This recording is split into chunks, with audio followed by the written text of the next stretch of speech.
Teka, nagpadala ako ng sulat kay tatay noong nakaraang araw tungkol sa pag-atras sa kasal. Sumagot na ba siya? Binibini. Tumanggi ang pamilya Jiang na kanselahin ang kasal. Gusto kang makita ni Prinsipe Jiang ngayon.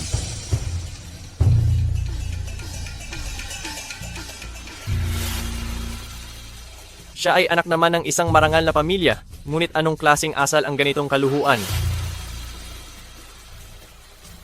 Prinsipe Jiang, bakit ka nagrereklamo ng ganyan? Kumakain ba ako ng bigas mo? Meng Tian, huwag ka nang magulo. 3 taon kitang hinintay.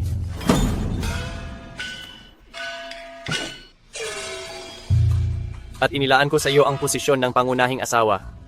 Naghanap lang ako ng isang babae sa labas para magkaanak. Ano pa ba ang ikinagagalit mo? Nagmamadali kang kumuha ng iba para magkaanak? Iniisip ba ng prinsipe na hindi na siya aabot sa edad 21? Walang kagandahang asal talaga ang mga supling ng general. Nagsasalita ka ng masama. Pagkatapos ng 3 buwan, ay araw na ng kasal natin. Sa oras na iyon, darating din si ikatlong prinsipe at reyna konsorte para saksihan ng kasal. Kailangan mong kumilos ng maayos sa panahong iyon. Huwag mong ipahiya ang aming pamilya Jiang.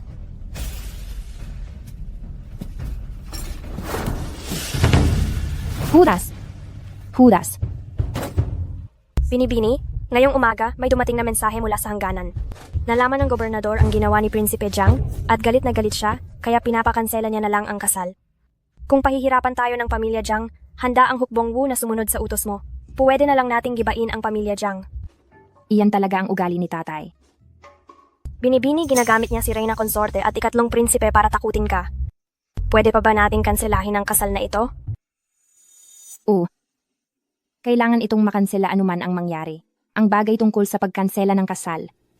Kailangan nating humanap ng ibang paraan.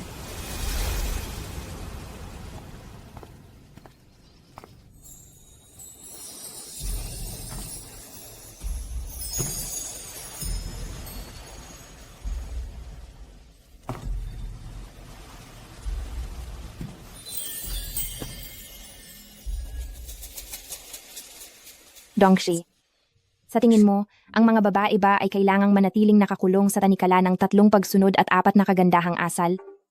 Binibini. Simula noong tag-init 3 taon na ang nakakaraan, nang mapatay ang madam ng mga tulisan, nagkaroon ka ng mataas na lagnat sa loob ng kalahating buwan. At nang magising ka, tila nag-iba na ang ugali mo. Ngayon, senyorita, huwag ka nang mag-alala pa. Kapag bumalik na ang Panginoon, tiyak na ipagtatanggol ka niya, senyorita. Kung kaya ni Jiang Yuan na magkaroon ng kabit, kaya ko rin. Bakit hindi pa dumarating ang tagapagligtas ng kamahalan kung mas matatagalan pa magpapagupit na ang prinsipe? Mapagkalinga, hindi pa po tapos ang inyong pananagutan sa mundo, hindi po nararapat na magpabinyag. Maestro, desidido na po ako. Hindi mo na kailangang magpumilit pa. Gusto mong iwan ang mundo, mahal na Ginoo. Bakit hindi mo muna ako iligtas? Pwede ba?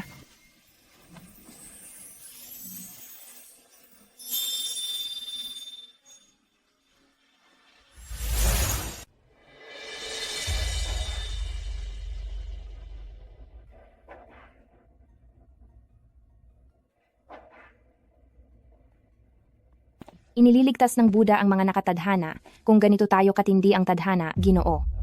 Tulungan mo muna akong malampasan ito. Tapusin ang aking makamundong problema bago ka magmonghe.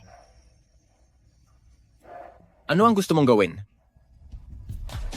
Ang gawin? Ayaw makipaghiwalay ng pamilya ni Jiang, kaya paluluhurin ko sila at hihilingin na ako ang makipaghiwalay. Hindi ba tungkol lang sa pagkakaroon ng kerida? Sino ang hindi marunong niyan? Punong pari. May isang bagay na gumugulo sa isip ng munting dilag na ito.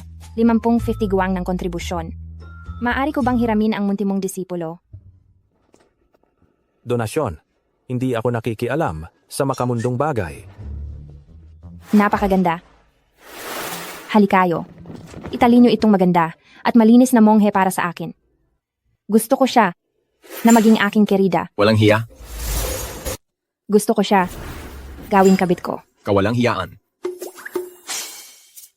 Anong pinakain mo sa akin? Pinakain kita ng sikretong tableta ng pamilya Wu. Huwag na huwag mong gagamitin ang iyong panloob na lakas. Kung hindi, babalik sa'yo ang epekto. Hay naku, alam ko, dahil gusto mong magpari, mayroon kang banal na puso.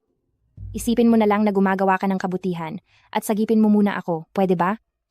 Kahit anong lupa o ari-arian ang piliin mo sa hinaharap, ipapagawa pa kita ng isang lugar para sa pagsasanay na mas malaki pa sa templo ng Longyuan. Kaguluhan. Bawiin mo na yan. At ipapalagay kong hindi ito nangyari. Paano naman yan?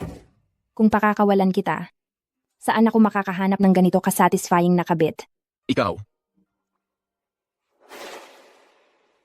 Bakit kayo walang silbi? Aray, kamahalan, hindi mo kami masisisi. Kung nagpakalbo ka, puputulan kami ng ulo.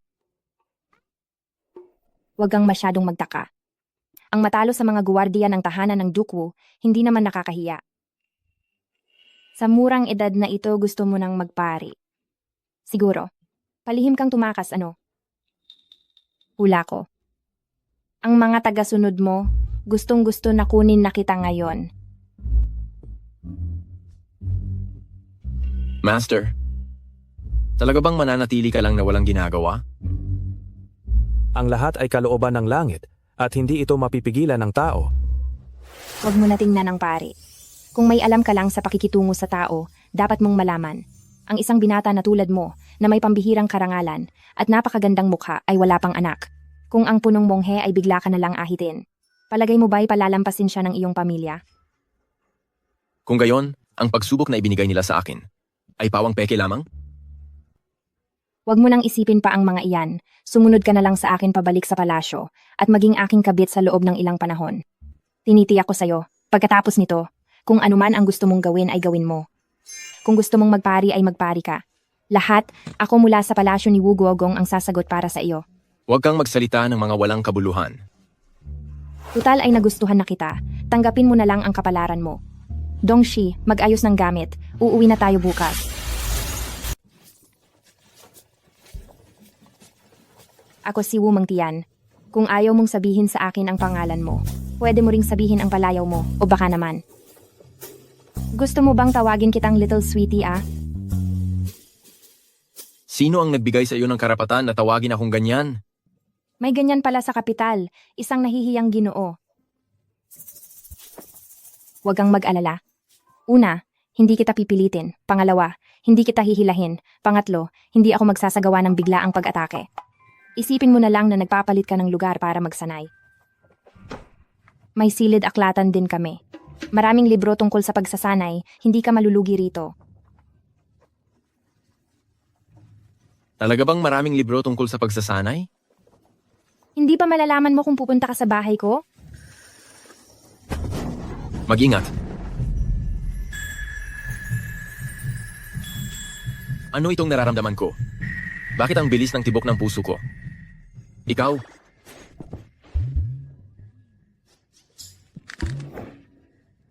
Binibini. Ang babae ni Jiang Shizi na may karga-kargang bata hinarang ang karwahe, umiiyak at gustong makita kayo. Dumating siya sa tamang oras. Nakita ko po kayo, Binibining Wu. Pakiusap, Binibining Wu. Anong nangyayari? Bigyan niyo po kami ng pagkakataon na mabuhay. Nagpapakahirap sa tindi ng init. Anong sadya mo at lumuhod ka rito? Wu Mengtian. Ano ngayon kung ipinanganak kang pinakamarangal na lehitimong anak ng kanserolya ng Wu? Hindi mo pa rin alam kung paano mapapaligaya ang isang lalaki. Hindi ka pa rin mananaig sa akin. Binibining Wu. Pinahahalagahan ka ni Prinsipeng Jiang. Kahapon ay sinabi niya sa akin, kapag ikaw ay nakapasok na sa bahay, ibibigay niya sa iyo ang 2 bata para alagaan. At handa ako. Si Yuwer ay mahigit 2 taon na. Kapag ibinigay siya sa iyo para alagaan, lubos akong kampante. Pero, si Kier ko ay kabi-kabila pa lang. Mahina ang pangangatawan niya. Natatakot ako para sa kanya. Itong babaeng ito, nagdadrama ng ganito kalaki para bangkin ang karapatan sa pag-aalaga ng bata. Nakakatawa. Hindi ko masasabing sa lahat ng nagtatago ng kerida. Ako ang may mas magandang paningin. Ang lehitimong anak ng pamilya Wu, nakatakdang ikasal sa pamilya Jiang mula pagkabata. Dinukot niya ako para galitin si Jiang Yuan. Nakakaawa.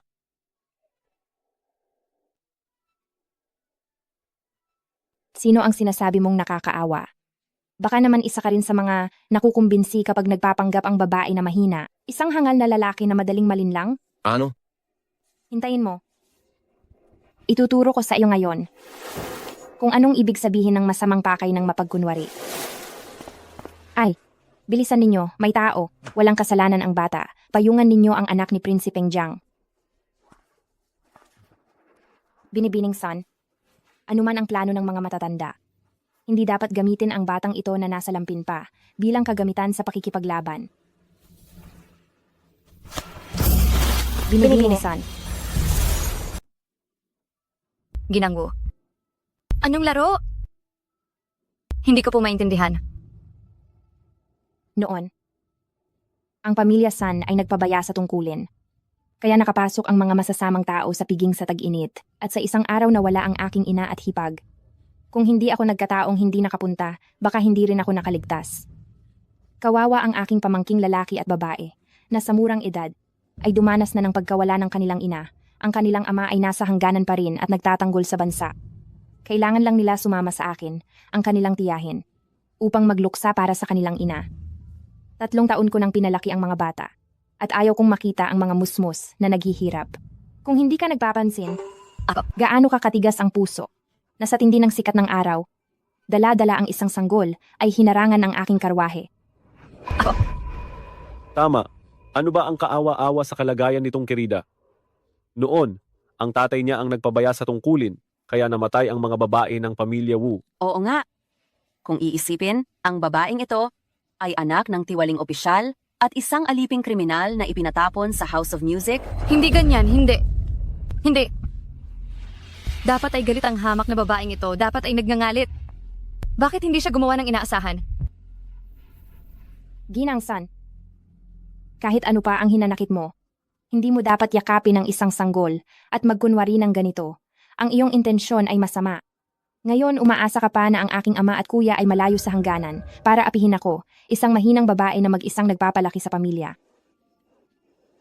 Ginang, ang Duke at ang Prinsipe ay nakikipaglaban pa rin. Kung malalaman ni Duke na naprotektahan niya ang lupain, ngunit hindi niya maprotektahan ang kaisa-isang anak, gaano kaya kasakit iyon? Ang pamilya Wu, ama at anak, ay parehong nakikipaglaban sa hangganan para sa bayan. Kung hindi sana wala ang kanyang ama at kuya sa tabi niya, walang tutulong sa kanya, bakit niya ako kailangang kunin at gawing kabit? Sinisira ang kanyang reputasyon? Walang hiya. Siya na nga ang makapal ang mukha na maging kabit. Gusto pa kaming lokohin. Patayin Sobrang mo ang walang walang hiya. hiyang iyan. Tama. Ang mansyon ni Duke Wu ay nagtatanggol sa bayan at inaapi mo ang marangal na anak ng pamilya Wu. Huwag ninyo akong hawakan. Tao ako ni Prinsipe Jiang. Ano yan? Patayin ka. Huwag! Patayin ka. Deserve mo yan. Tigil! Huwag na kayong magbato! Wu Mangtian, anong ginagawa mo? Lumabas ka dyan! Huwag kang mataranta at huwag ka ring magsalita. Umupo ka ng maayos. Hindi ko hahayaang galawin ka ng pamilya Jiang kahit katiting. Hindi ko talaga alam kung ano ang iniisip mo. Ikaw na ngayon ang nasa gulo. Anong problema ng lalaking ito? Napakasipag ni Jiang Yuan. May sama ba sila ng loob ni Jiang Yuan? Wu Mengtian, bumaba ka dyan. Huwag kang gumalaw. Umuga ng husto. Ganito, mas maganda? Wu Clan, bumaba ka. Napakasilosa mo na kahit hindi pa tayo kasal. Sa mga maharlikang pamilya sa capital city, sino ba ang walang maraming asawa? Ngunit tanging si Qiang Qian lamang ang mayroon ako. Sapat na iyan upang ipakita ang sinseridad ko sa iyo. Huwag kang maging ganyan kawalang galang. Si Jiang Yuan, hayagang hinihiya ang panganay na anak ng Duke Wu's residence. Ngayong ilang taon na akong hindi nakikialam sa mga gawain ng korte. Ang impluensya ng aking pangatlong kapatid ay naging lubhang mapangahas na. Mahal kong Jiang. Narinig ko kanina sa loob ng karwahe. Tila may kinakausap ang ate.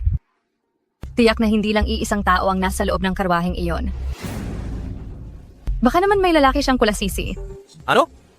May kulasisi si Wu Mengtian sa loob ng karwahe? Hindi ako nagkakamali sa pandinig. Wu Mengtian, agad mong buksan ang kurtina para makita ito ng batang duke na ito. Kung hindi, dadalhin ko ang aking mga tauhan at sisirain ang Dukwu's residence mo. Napakawalang hiya.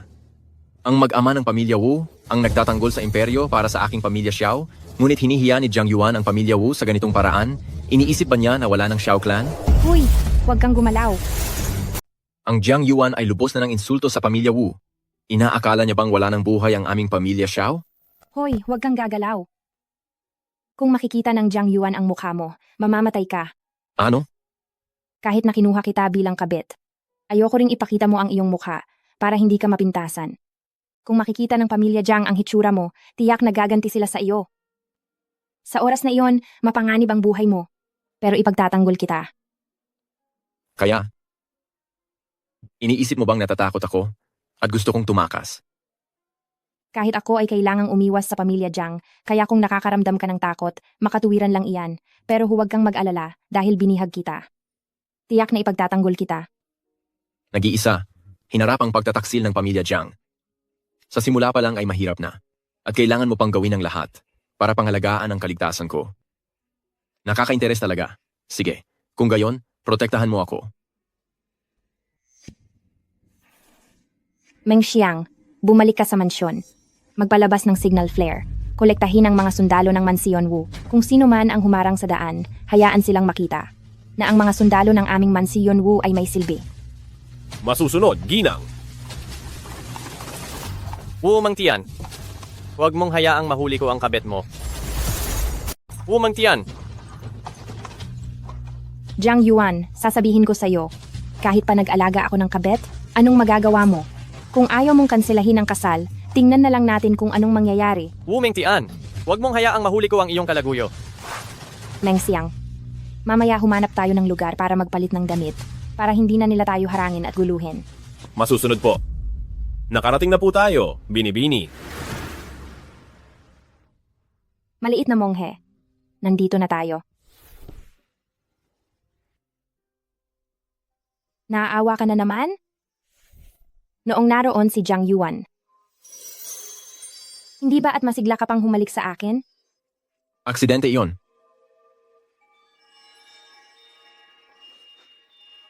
Aksidente? Bakit namumula ang tenga mo? Huwag mo na akong hawakan. Talagang ginagawa akong kabet ng babaeng ito at pinaglalaruan. Napaka-inosente mo naman. Pero hindi ko lang alam kung tunay na inosente ka ba. O nagkukunwari ka lang. Gusto mong ikansela ang kasal? Hindi mo na kailangang maging seryoso sa pag-arte. Aking munting giliw, huwag kang mag-alala. Kapag sumunod ka sa akin, tiyak na poprotektahan kita para manatili kang ligtas at walang problema sa buhay na ito. Sino bang nagsasabi sa iyo niyan? Ang sinasabi ko ay, kung paano mo aayusin ang gusot na ito pagkatapos. Ang iyong ama at mga kapatid ay lahat mga bayani. Sila ay napipilitan lamang, hindi sila maaaring magdesisyon para sa iyo. Maaari kang humingi ng tulong sa emperador, habang hindi pa nasisira ang iyong reputasyon nang hindi na mababawi. Dapat mo nang iwasan ang mas malaking problema. Nag-aalala ka ba para sa akin? Aking munting sinta. Kahit na hindi ang aking ganda ang pinakamaganda sa kapital, desente naman akong tingnan, karapat-dapat ako sa iyong gwapong mukha. Isa pa, kung magiging akin ka, mayroon kang kakampi sa pamilya ng Duke Wu. Dahil ganyan, gusto mo pa rin akong mag-iwas sa mas malaking problema? Ang pamilya ng Duke Wu na iyan bilang suporta. Malaking tukso iyan sa iba. Ngunit sa akin, ito ay walang halaga. Mula pa noong unang panahon, ang emperador ay magaling sa pagbabalanse ng kapangyarihan. Nabalitaan ko na ang kasalukuyang Crown Prince ay mahina. Hindi siya nakikialam sa mga usapin ng korte, 10 beses. Siya ay nabigo sa pag-aagawan ng kapangyarihan sa trono. Sino ang nagsabi sa iyo na mahina ang Crown Prince? Ang Crown Prince ay hindi nakikialam sa politika sa loob ng maraming taon. Hindi ba ibig sabihin yan ay gusto niya pero wala siyang kakayahan? Dalawa lang ang tagapagmana ng emperador. Hindi siya umaasa sa Crown Prince, hindi ba niya kukonsiderahin ang ikatlong prinsipe? At ang mga Jiang ay ang pamilya ng ina ng ikatlong prinsipe. Sinasabi mong makikialam pa rin ang emperador para tulungan akong makansela ang kasal sa mga Jiang. Oh.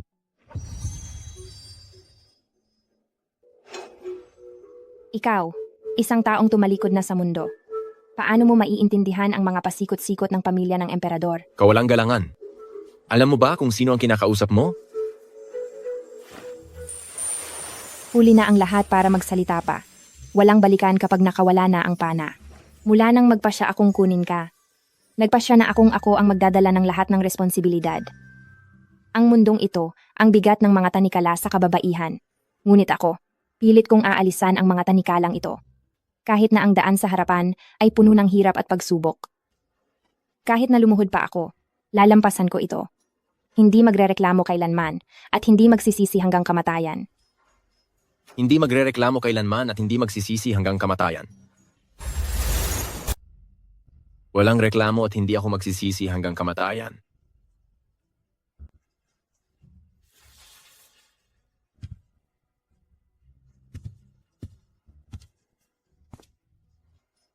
Meng Xiang, ipadala mo ang utos ko. Na lahat ng kawal ng Wu State Duke's Manor ay dapat protektahan ng aking kinakasama. Sa panahong ito, doblehin ang buwan ng sahod ng lahat. Kung mayroong sinuman na magpapakita ng pagsunod pero may masamang hangarin at susuway sa aking utos, ang buong pamilya nila, bata't matanda, ay ituturing na traidor. Masusunod. Mahal ko. Bumaba ka na.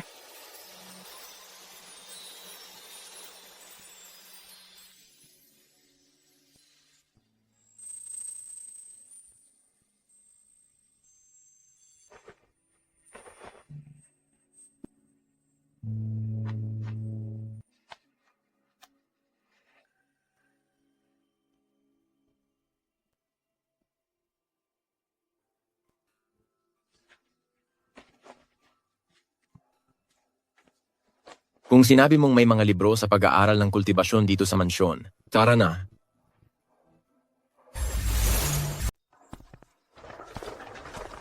May tao? Anong problema? Ginoo? Ang Royal Guard. Sumusunod na sa atin. Bakit nandito ang Royal Guard? Sino ang pinadala ni Ama? Bakit ang bilis nila?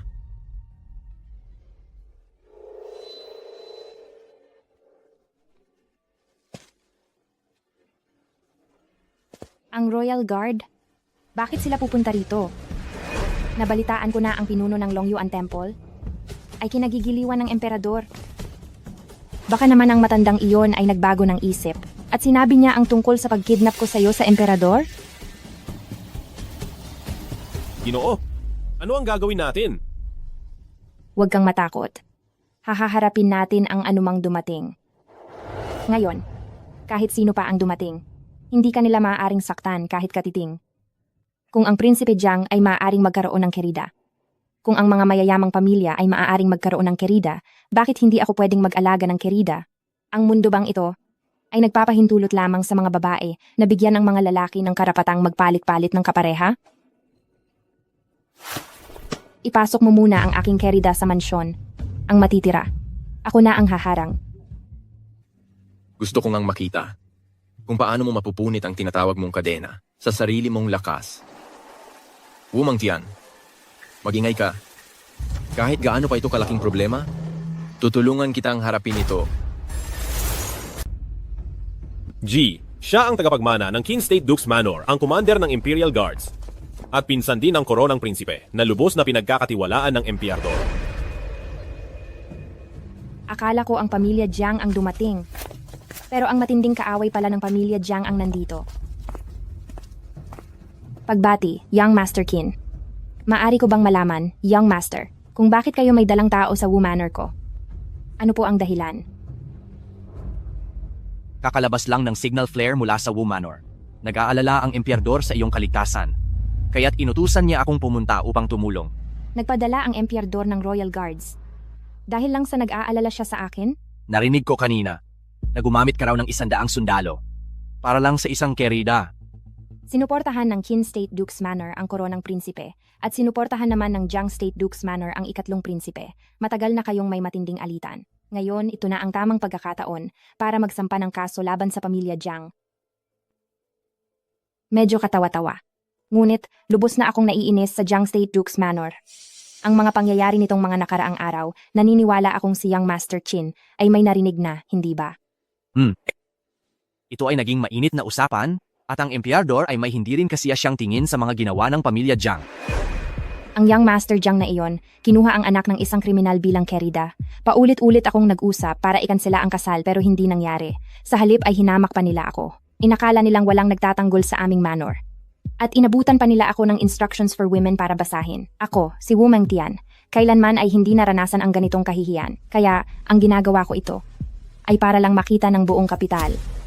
Kung naglakas loob si Young Master Jiang na magsimula, maglalakas loob din akong tapusin. Kung ang Young Master Jiang ay nangahas na gawin ang una, ako naman ay nangahas na gumawa ng huli. Ang mansyon ng Duke Qin at ang mansyon ng Duke Jiang ay matagal nang nagpapaligsahan sa dilim. Hindi ko nagawang mapakain ng ganoon kalaking kawalan si Jiang Yuan, hindi ko akalain na ang batang babaeng ito ay madali lang itong nagawa. Ang ginawa ni Binibining Wu ay talagang nakakagulat at hindi pangkaraniwan. Pero ang pamilya Jiang ay talagang mapang-api. Huwag kang mag-alala. Ang iyong mga hinanakit at paghihirap, naiintindihan ni Zisui. Tiyak na iuulat ko ito ng totoo sa mahal na emperador. Makatarungan ang Young Master.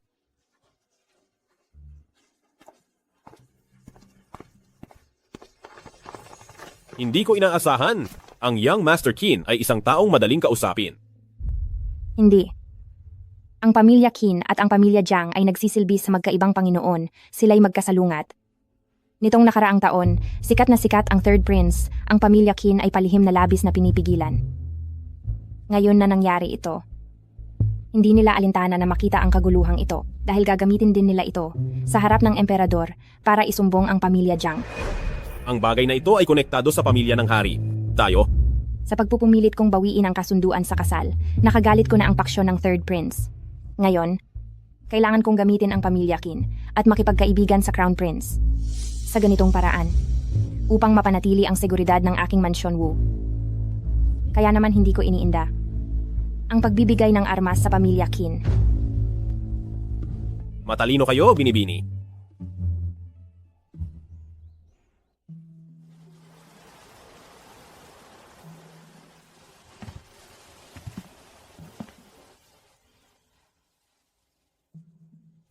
Ang batang monghe ay sapilitan kong itinali. Kailangan ko siyang suyuin. Hindi ko alam kung anong pamilya ang galing ng batang Ginoo na ito. Ang kaniyang karisma ay talaga namang napakaganda. Iuutos ko agad na ipahanap siya.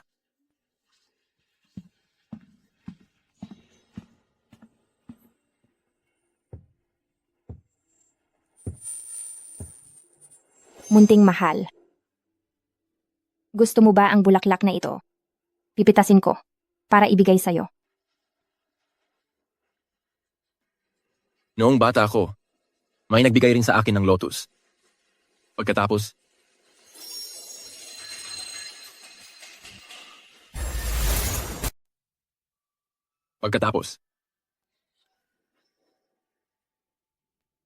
Ano pa ang nangyari?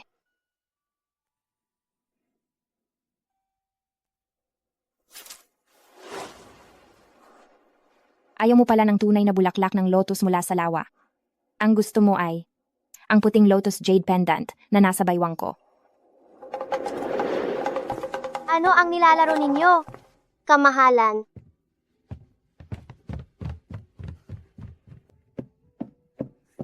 Kuya, bakit ka nag-iisa rito? Maglaro tayong magkasama. Makikipaglaro ka sa akin. Alam mo ba, kuya, ang ganda ng jade pendant sa baywang mo. Maaari ko bang gamitin ang bulaklak sa aking kamay upang ipagpalit sa jade pendant na ito? ilang taon na tayong hindi nagkita. Talagang nakalimutan mo na ako. Hindi ko rin alam kung saan nanggaling ang jade pendant na ito. Nasanay akong suotin kaya hindi ko na tinatanggal. Kung gusto mo, ibibigay ko ito sa iyo. Bukod sa puting lotus jade pendant, ano pa ang gusto mo? Sabihin mo sa akin agad. Huwag kang lumapit ng ganyan. Naulit na naman ang pagiging mahiyaing iyan. Huwag kang matakot.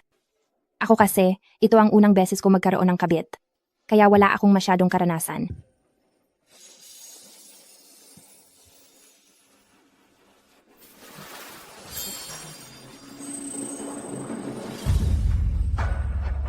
Ganyan ang ugali mo. Gusto mo pa bang magkaroon ng pangalawang beses? Dahil sa buong buhay ko, ikaw lang talaga ang pinili ko. Walang hiya. Sa ganitong pagkakataon, ano nga ba ang sinasabi sa mga nobela? Aking sinta, isuot mo itong jade pendant ko. At magiging akin ka na. Ikaw naman, kailangan mong panatilihin ang iyong bertud bilang lalaki. Bawal kang maging salawahan. At lalong bawal kang hawakan ng ibang babae. Hanggat ikaw ay masunurin. Ang mga lalaki sa labas, hindi ko sila papansinin. Ikaw lang ang mamahalin ko. Sino ang may gusto ng jade pendant mo?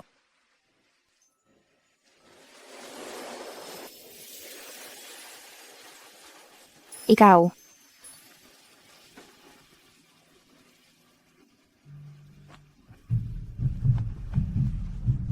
Ako ang nangunguna. Pero bakit ang puso ko ay napakabilis ng tibok? Ako. Dadalhin muna kita para tingnan ang iyong silid. Ang young lord pala talaga ang crown prince. Hindi na tayo tutulong? Tulong? Anong mata mo ang nakakita na kailangan ng crown prince ng tulong?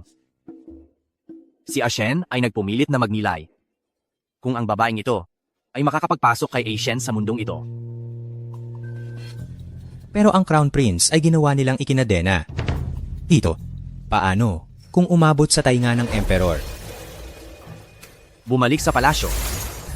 Mahal na hari, masusi ko pong nakita.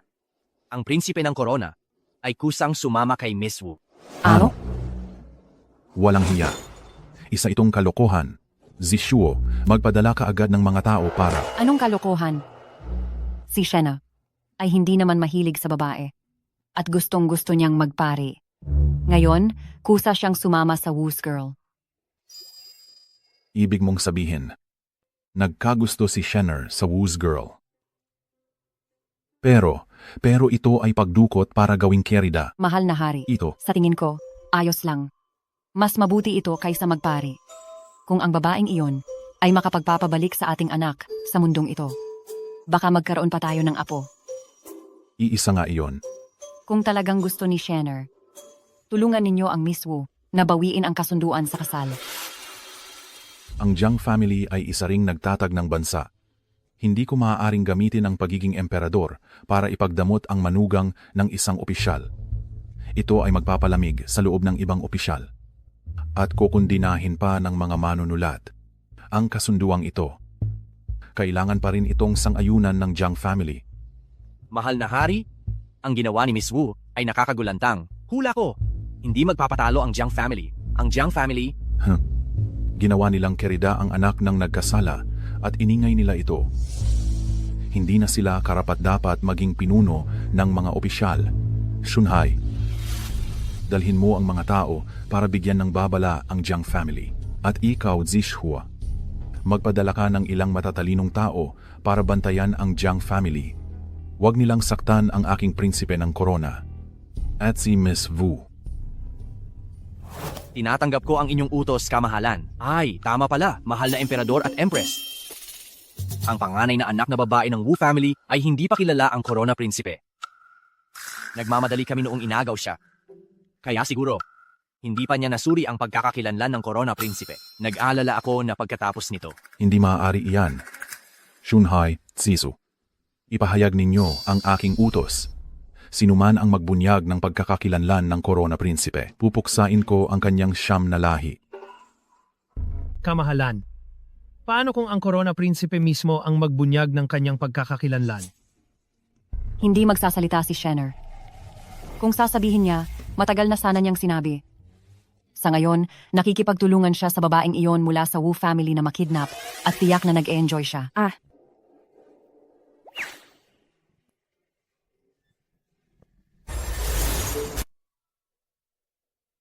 Hindi mo ba gusto ang aking paglalambing? Ang lahat ng pagkain na ito ay pinahanda ko mismo sa kusina para sa iyo, ang pagkain ng mga monghe. Mayroon namang sigurong gusto mo rito. Espesyal na hinanda para sa akin? Oo, syempre, para talaga sa iyo ito. Hindi ka gumagamit ng chopsticks. Baka naman, hinihintay mong subuan pa kita? Halika, kumain ka ulit. Walang galang. Hindi nararapat na magdikit ang lalaki at babae. Huwag kang bastos. Hindi ba at kumain ka na kanina? Ikinadena kita at ginawang asawa. Sa tingin mo ba ay papansinin ko pa ang mga formal na ritual na iyan? Kawalang hiyaan. Kung gagawin mo pa yan, ako ay Ano? Ano ang gagawin mo? kakaiba. Hindi ko man lang malabanan ng babaeng ito. Ginang. Dumating na po ang ginang ng Duke Jiang. Sabi ni tagapamahalahi, masama raw po kung pagkakaitan natin siya ng pagpasok. Bakit siya pumunta rito? Nababalitaan ko po na nagpadala ang palasyo ng punong Yunok na si Unuk Shunhai. Nagdala ng isang aklat ng Rites upang sitahin ang pamilya Jiang. Halos ikasukol sa galit ang Duke Jiang.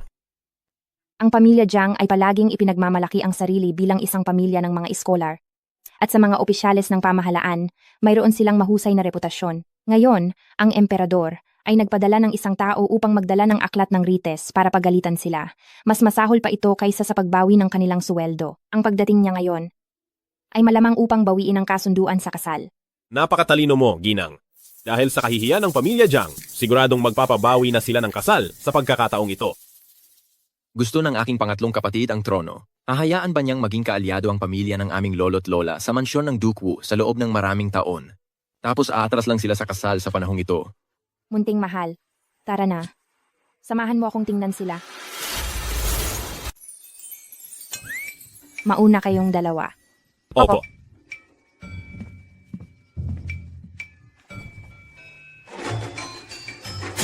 Dalhin mo ito. Huwag mong hayaang makita ng iba ang iyong ganda. Hindi ka maaaring pumasok, Ginang Jiang.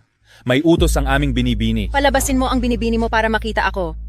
Ako ang magiging biyenan niya. Kung saktan mo ako, hindi ka ba natatakot na magdala ng kasalanan ng kawalang galang sa biyenan? Tumabi ka. Tumabi ka para sa akin. Ang ganitong eksena, hindi ito mukhang pagdating para magkansela ng kasal.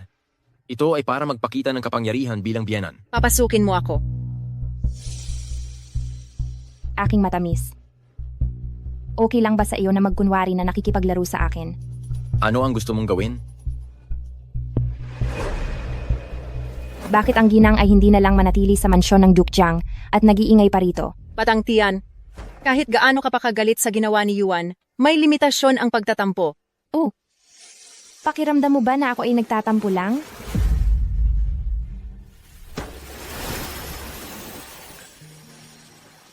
Ito. Ang babaeng ito ay naglakas loob na.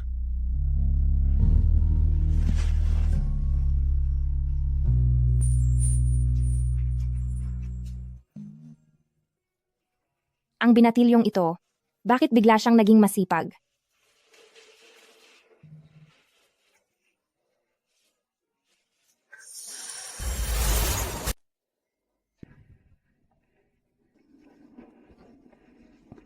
Ginagawa ba akong tangang nagtatampo ng ginang ngayon? Ikaw. Ginang, huwag ninyong kalimutan ang bilin ng Ginoo. Ang ikatlong prinsipe ay umaasa sa kasalang ito. V. Isang talagang walang hiya at puta. Huwag kayong magalit, Ginang. Sa tingin ko, ang noo ni Wu Gunyang ay hindi pa naalis at ang kanyang paglakad ay magaan. Marahil siya ay isa pa ring birhen. Kay galing na lola, na matalas ang mata, na ang paghuhusga ng pagkabirhen ay nakabase lang sa panlabas na anyo. Kailangan ba na mawala ang aking pagkabirhen para lang sa isang palabas? Xian Yatu, alam kong nagdaramdam ka. Kaya ako pumunta rito, para ipagtanggol ka. Mag-usap tayo. Maliban sa pagpapawalang bisa ng kasal, anuman ang pag-usapan natin ay huli na. Hindi huli. Aray, Tian Yatu, nakita kitang lumaki, medyo may kaba ka. Ngunit bagay kayo ni Yuan Erko, na may kalmadong personalidad, tamang-tama lang. Kalmado?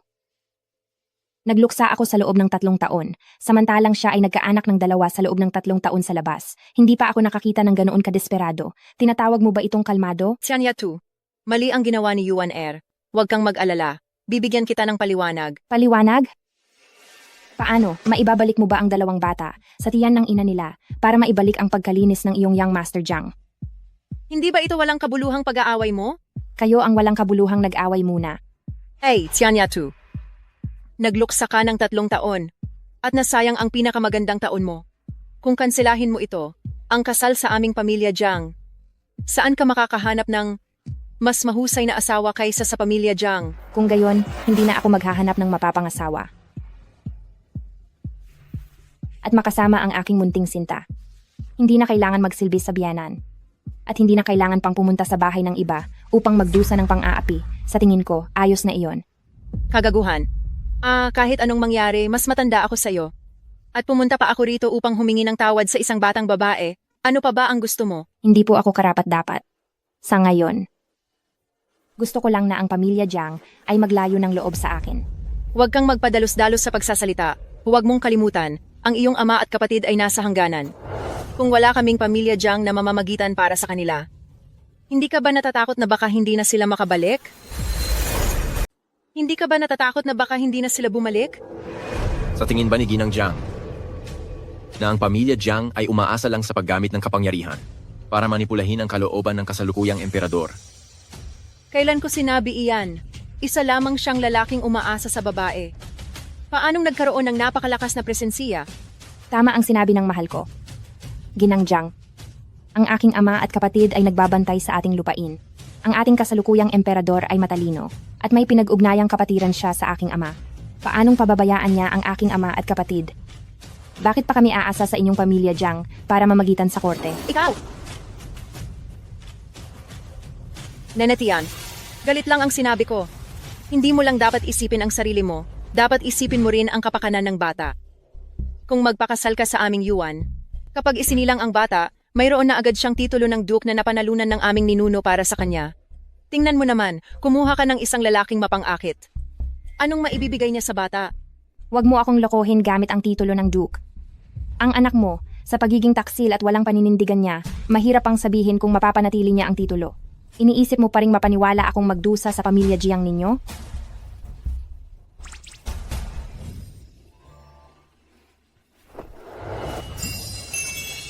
Ang aking mahal, guwapong-guwapo ang itsura at matuwid pa ang pagkatao. Sa hinaharap, ang aming anak, sa pamamagitan ng sarili niyang kakayahan, makakamit niya ang pinakamataas na parangal, magiging opisyal na pangalawa lang sa emperador at nakatataas sa lahat. Hindi ba mas maganda iyan kaysa sa walang saysay na titulo ng duke ng pamilya niyo? Anak natin? Oh, ang anak natin. Ang anak namin? Oh, ang anak namin. Ang batang yan, mukhang tahimik lang. Pero sa kritikal na sandali, ang galing niyang sumakay sa eksena. Baby ko, tandaan mo, may emosyonal akong germophobia. Ang anak nila. Marumi na.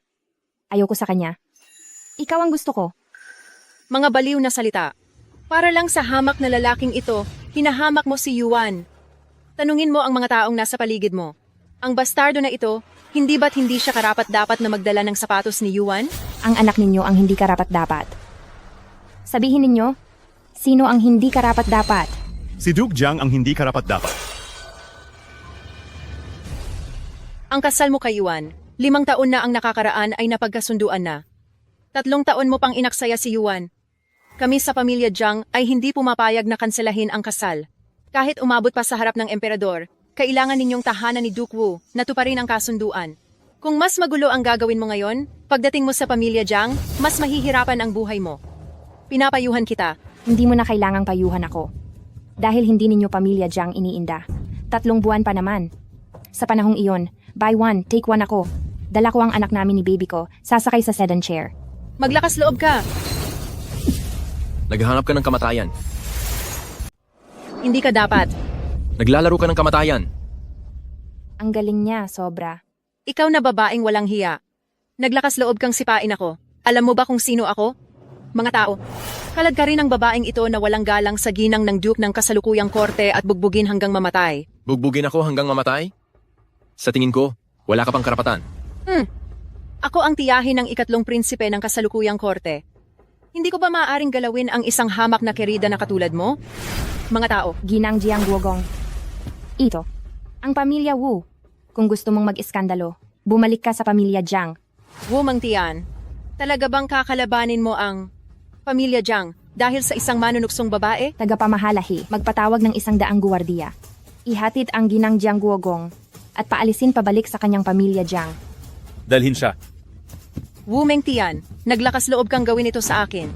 Aray, aray. Bitawan niyo ako. Bitawan niyo ako. Binibini, ano ang gagawin sa mga handog ng pamilya Jiang bilang kabayaran? Siyempre, iiwan natin ang lahat. At pagkatapos, ipadala ito sa silid ng aking munting sinta para maging dote niya. Tungkol naman sa pamilya Jiang, hindi ko sila mapapatawad. Bukod pa rito, magpadala ka ulit ng tao sa Mansyon Qin at sabihin mo kay Prinsipe Qin. Pagkatapos ng 3 araw, dadalo ako sa pangangaso ng hari sa Taglagas. Sa panahong iyon, mangyaring tulungan niya akong ipakilala kay Prinsipe.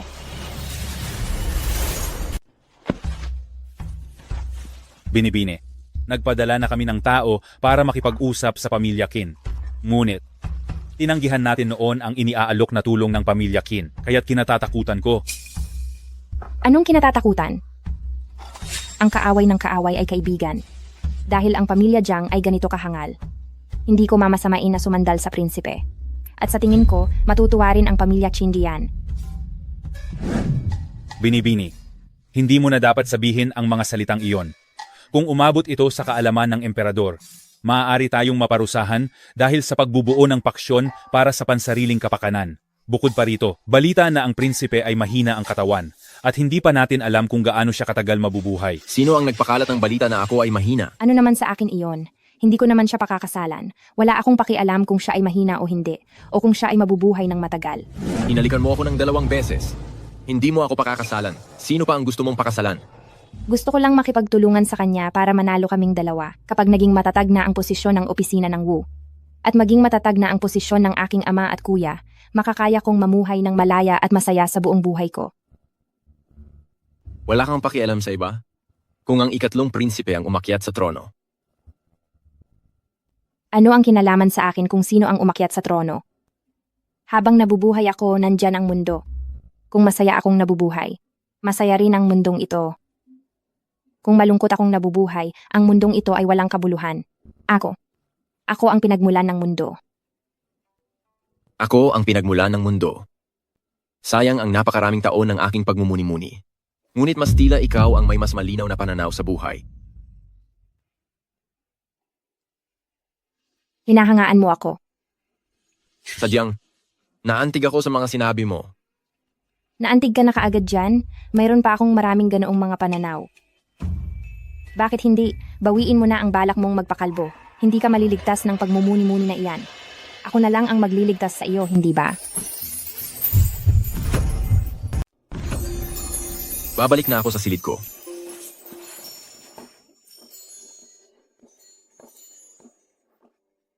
Isa nga siyang kakaiba at nakakatuwang tao.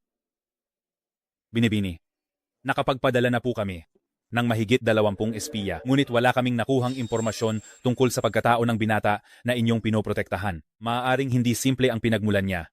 Ang gawin siyang pangalawang asawa ay hindi yata nararapat. Anong hindi nararapat diyan?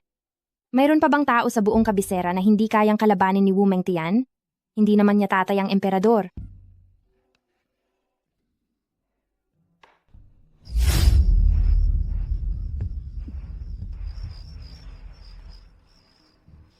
Sa kulay ng inyong mukha, mukhang hindi kayo nagkasundo.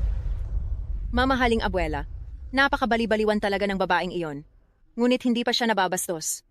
Hintayin ninyo lang ang ilang araw, kapag humupa na ang galit niya, isasama ko ulit si Yuan. Bakit hindi ninyo na lang ipapatay ang pangalawang asawa? Hindi ninyo alam, abuela. Mahigpit siyang binabantayan ng baliw na babaeng iyon. Kami. Ang 3 prinsipe ay gusto lang ng resulta.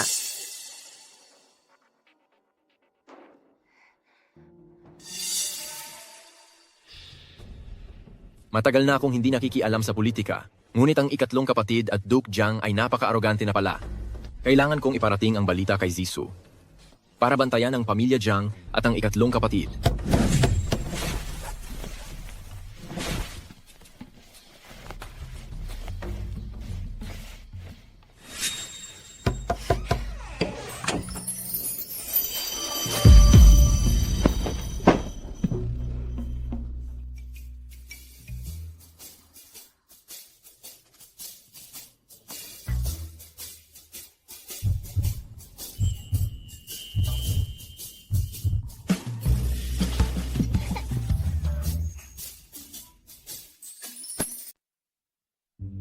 Bakit ka nandito?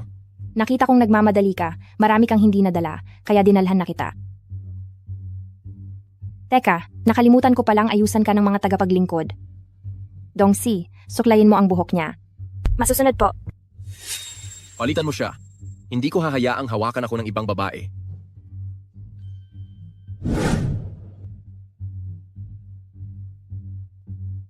Dongshi, maghanap ka ng ibang tao. Opo.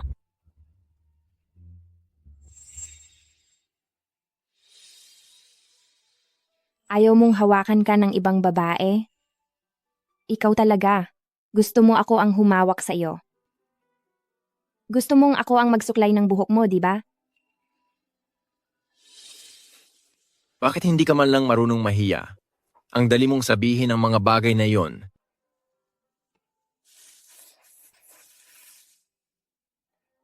Talaga ba?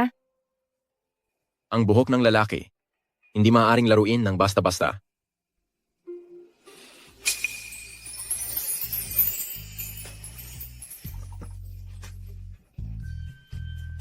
Paano ko naman nilalaro ng basta-basta? Pwede akong maging responsable, Halimbawa, ibigay mo ang sarili mo sa akin. Magiging responsable ka?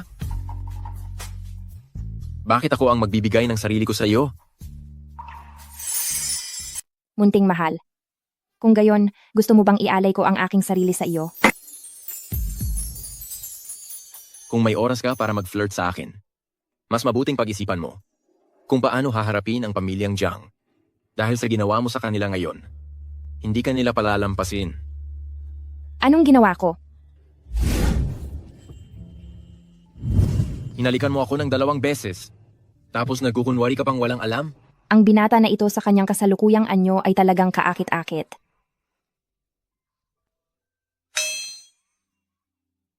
Anong pil ang pinakain mo sa akin? Ginamit ko ang aking panloob na lakas kanina at inusisa ang aking mga meridian. Ngunit walang palatandaan ng pagkalason. Iyan ay Hawthorne Honey Pill. Hindi nakakalason at hindi nakakapinsala, nakakatulong pa sa pagtunaw ng pagkain. Sa normal na araw, ginagamit ko iyan para aliwin ang aking pamangkin. Hindi ko akalain na magiging epektibo rin iyan sa mga cultivator na tulad mo. Totoo nga, parang noong bata pa. Mahilig kang manlinlang. Teka, kung may kakayahan ka, nausisain ang mga meridian at ugat at mayroon kang ganoong galing. Paanong nakayanan kitang dakpin ng ganoon kadali? Baka ito na ang pagkakataon. Nasabihin ko sa kanya ang aking pagkatao para hindi na niya kailangang umarte ng ganito sa akin. Ako. Wag na. Nagkakagulo ka na maging monghe. Tiyak na mayroon kang problema sa iyong pamilya. O mayroon kang isang lihim na hindi mo masabi tungkol sa iyong pinagmulan. Dahil ayaw mong magkuwento, hindi na rin ako magtatanong. Manatili ka rito ng panatag ang kalooban. Basta't, hindi ka espiya mula sa ibang bansa. Poprotektahan kitang mabuti.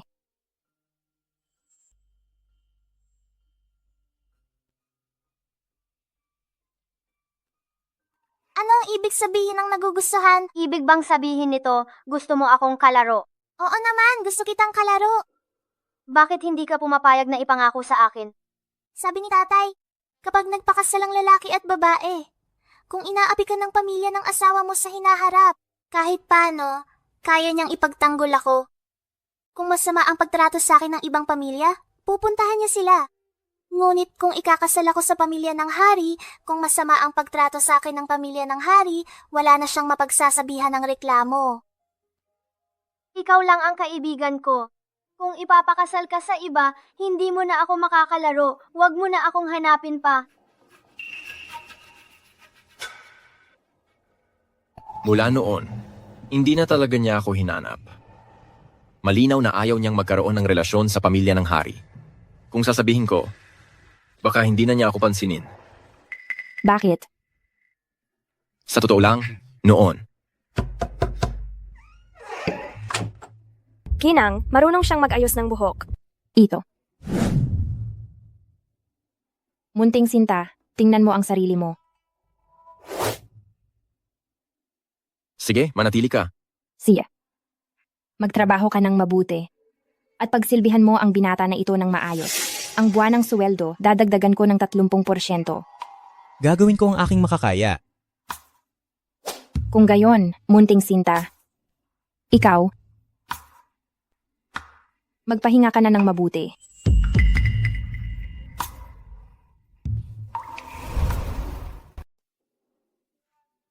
Pasensya na po sa aking pagdating, mahal na prinsipe. Kung wala ang aking utos, hindi mo maaaring ibunyag ang aking pagkatao. Masusunod po. Ang makapasok sa Wu family, maituturing na napakatalino mo. Inutusan ako ng Panginoon ng Angkan na protektahan ang kaligtasan ng mahal na prinsipe sa lahat ng oras. Bago maghating gabi, ihatid mo itong liham sa Qin family para kay Zisu. Kaya mo ba? Opo.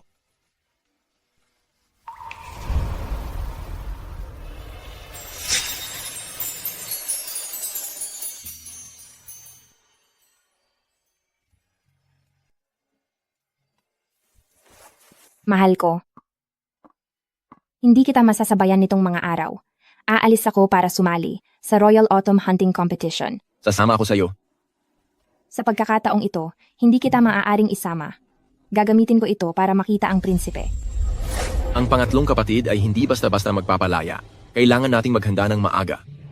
Ngayon, kailangan nating maghanap ng pagkakataon para makita si ama at ina. Ha? Dahil ba narinig mo na makikita ko ang prinsipe? Nagseselos ka? Hindi. Sabi mo hindi. Habang binabanggit ko ang prinsipe. Lalo namang kumukuyom ang iyong kilay. Tingnan mo ito, halos maging 3 linya na. Tigilan mo na ang pagiging seloso. Sasabihin ko sa iyo, ikaw ay akin. Kahit pa ang prinsipe na iyon ay napakagaling, ikaw pa rin ang gusto ko. Hindi siya. Bakit ayaw mo sa prinsipe? Bakit hindi mo gusto ang prinsipe? Ang pagpasok dito ay parang paglubog sa dagat ng palasyo araw-araw. Kailangan mong makipag-agawan sa isang grupo ng kababaihan para sa pagmamahal ng isang lalaki. Mas masarap pa ang ganitong kalayaan at paglalakbay sa mundo. Ayaw niya ng anumang koneksyon sa pamilya ng hari. Kung alam lang niya ang pagkatao ko, baka pinaalis na niya ako ngayon sa mansyon ng Wu. Anong nangyayari? Ang ekspresyon niya para akong nagloko sa kanya. Isama mo ako. Sasama ako sa'yo. Munting mahal. Nagpaplanong tumakas ka ba? Hindi ako tumatakas. Sadyang. Gusto ko lang sumama sa iyo. Gusto mong sumama, sige. Isuot mo itong belo mo ng maayos. Ikaw ay akin hanggat gusto kita. Kahit sino ka pang binata. Kahit tumakbo ka pa sa pinakamalayong sulok ng mundo, kakaladkarin pa rin kitang pabalik. Naiintindihan mo ba? Ako ay marunong magbasa ng palad mula pagkabata, tingnan ko nga. Ay, sa kapalaran mo, ako ang kulang. Naku, mabuti na lang at nakita kita. Bilisan mo, bigyan mo ako ng halik. Mingxiang, anong nangyayari? Bakit huminto ang karwahe? Ginang, ang Prinsipe Jiang ay inutusan na sugpuin ang mga tulisan at naglagay siya ng mga harang dito. Ito ay isang pampublikong daan? Hindi ko narinig na may mga tulisan dito. Si Jiang Yuan ay tila hinahanap siya. Huwag kang mag-alala, huwag kang matakot. Manatili ka lang nakaupo sa karwahe. Wala siyang magagawa sa iyo. Ngunit, hindi ako makakasama sa Royal Autumn Hunt.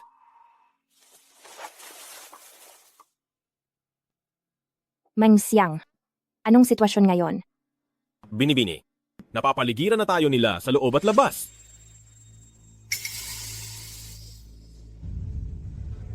Binibining Wu, ilang araw tayong hindi nagkita. Lalo ka pang naging kaakit-akit. Tigilan mo ang walang kwentang usapan. Ano ang gusto mong gawin? Sa utos ng pangatlong prinsipe, naparito ako upang lipulin ang mga bandido. Hindi ko inaasahan. Nanaharang ko ang karwahe ni Binibining Wu. Kung narito ka upang lipulin ang mga bandido. Kung gayon, hindi na ako mang-aabala sa Heredero Jiang. Pakisuyo, Heredero, hayaang dumaan, at payagan kaming makalagpas. Hindi maaari iyon. Ang pinuno ng bandido ay tuso at mapanlinlang. Kailangan naming halughugin ang loob ng karwahe. Baka sakali, ang pinuno ng bandido ay nasa loob ng karwahe. Paano kung hindi ko payagan ang paghahalughog? Ituturing kitang kasabwat? Wu Mengtian, tingnan mo kung paano ko papatayin ang kabit na ito gamit ang sarili kong kamay. Kung iginigiit mo iyan, Binibining Wu, huwag mo akong sisihin kung magiging malupit ako. Mga kawal. Halughugin. Maglakas loob ka? Jiang Yuan, wag mong isiping hindi ko alam na wala kang alam sa martial arts. Pinapunta ka rito ng pangatlong prinsipe upang sugpuin ang mga bandido, ngunit ginagamit mo lang iyan para sa masamang balak. Hindi tama ang sinasabi mo, younger sister Wu. Ang pangatlong prinsipe pa mismo ang sumusugpo sa mga bandido? Hindi ka ba natatakot na baka ang mga bandido ay masaktan pa ang iyong marangal na katawan? Hindi ko inakala na ganyan mo pala ako pinag-aalala, younger sister Wu. Pareho tayong matatalinong tao. Kaya malamang alam mo na ang dahilan ng pagpunta ko rito. Hindi ko mahuhulaan. Kung gayon, magpakatotoo na tayo. Ang aking nakababatang pinsan ay walang alam. Kaya ako, bilang nakatatandang kapatid, ay dumating upang umasa na maayos ang alitan. At magkasundo na ang dalawang pamilya.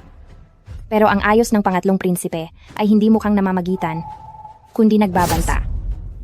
Huwag kang mag-isip ng kung ano-ano, younger sister Wu. Ako ay naparito para suportahan ka. Dalhin siya rito. Yuan lang. Yuan lang? Bakit ka nandito? Ipinadala ako rito ng pangatlong prinsipe. Sabi niya ay pag-uusapan namin ang kasal natin. Binibini. Ipinatawag ng pangatlong prinsipe si Sun Qianqian. Hindi kaya. Naparito talaga siya upang magbigay ng katarungan. Hindi siya magiging mabait ng ganyan. Ipinapunta niya si Sun Qianqian dito upang patayin siya. Dahil kapag namatay si Sun Qianqian, wala nang dahilan para kanselahin ang kasal. Jiang Yuan, patayin mo siya. Si Sun Qianqian bilang anak ng isang nagkasala. Sinira ang alyansa. Siniraan ang mga haligi ng estado ng ating kaharian ng Xiao. Itinuturing itong rebelyon at nararapat na parusahan ng kamatayan. Huwag! Yuan lang? Yuan lang, iligtas mo ako. Yuan lang, alam ng inyong lingkod ang pagkakamali niya. Maawa po kayo, pangatlong prinsipe. Kamahalan? Huwag kang maging masyadong maawain, kumilos. Huwag! Huwag! Huwag! Huwag mo akong sisihin. Sising-sisihin mo si Wu Mengqian. Huwag kang mag-alala. Sisiguraduhin kong ipaghihiganti kita. Ang ikatlong kuya ay labis na nasisiraan ng ulo para sa kapangyarihan. Napakakasuklam-suklam. Wu, kontento ka ba sa resulta na ito? Bah, ikaw ang nagpapakita ng kawalang galang sa buhay dito. Huwag mong ipasa sa akin ang utang na dugo na ito, ang paggawa ng mga bagay ng napakakalupitan. Hindi ka ba natatakot sa parusa ng langit? Ang sinabi mo, Wu, hindi ito tama. Nandito ako para tulungan kang magbigay ng hustisya. Ngayon na naayos na ang babae ni Jiang Yuan. Siguro naman, susunod na ang lalaki ni Wu, hindi ba? Huwag kang mangarap. Kung gusto mo siyang galawin, patayin mo muna ako. Wu, nalinlang ka ng mga masasamang tao, hindi kita sinisisi. May tao ba riyan? Dakpi ng masasamang tao, huwag masaktan si Wu. Tingnan natin kung sino ang magtatangkang gumalaw. Mayroon ako rito. Ang sagisag na personal na iginawad ng emperador. Ginagamit mo ang sagisag ng tatay na emperador para takutin ako, ha? Wu, kailangan mong mag-isip ng mabuti. Mahirap ang daan sa hinaharap. Kung igiit mo pa rin ito, huwag kang magsisi. Tama na ang walang kabuluhang usapan. Hayaan mo kaming umalis. Padaanin.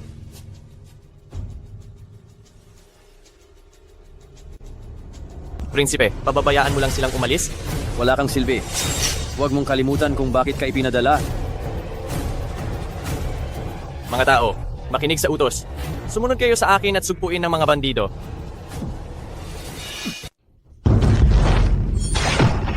Ingat. Mahal ko, ang kamay mo. Ayos lang ako. Shixiao Changya ay gumagawa ng ganitong kababuyan, mukhang determinadong makipag-away sa aming pamilya Wu. Xiao Kangye, nababaliw ka na ba? Ate Wu, nasugatan ka ba? Mga gago, nabulag na ba kayong lahat? Kapag naglakas loob kayong saktan si Binibining Wu, buburahin ko ang buong pamilya ninyo.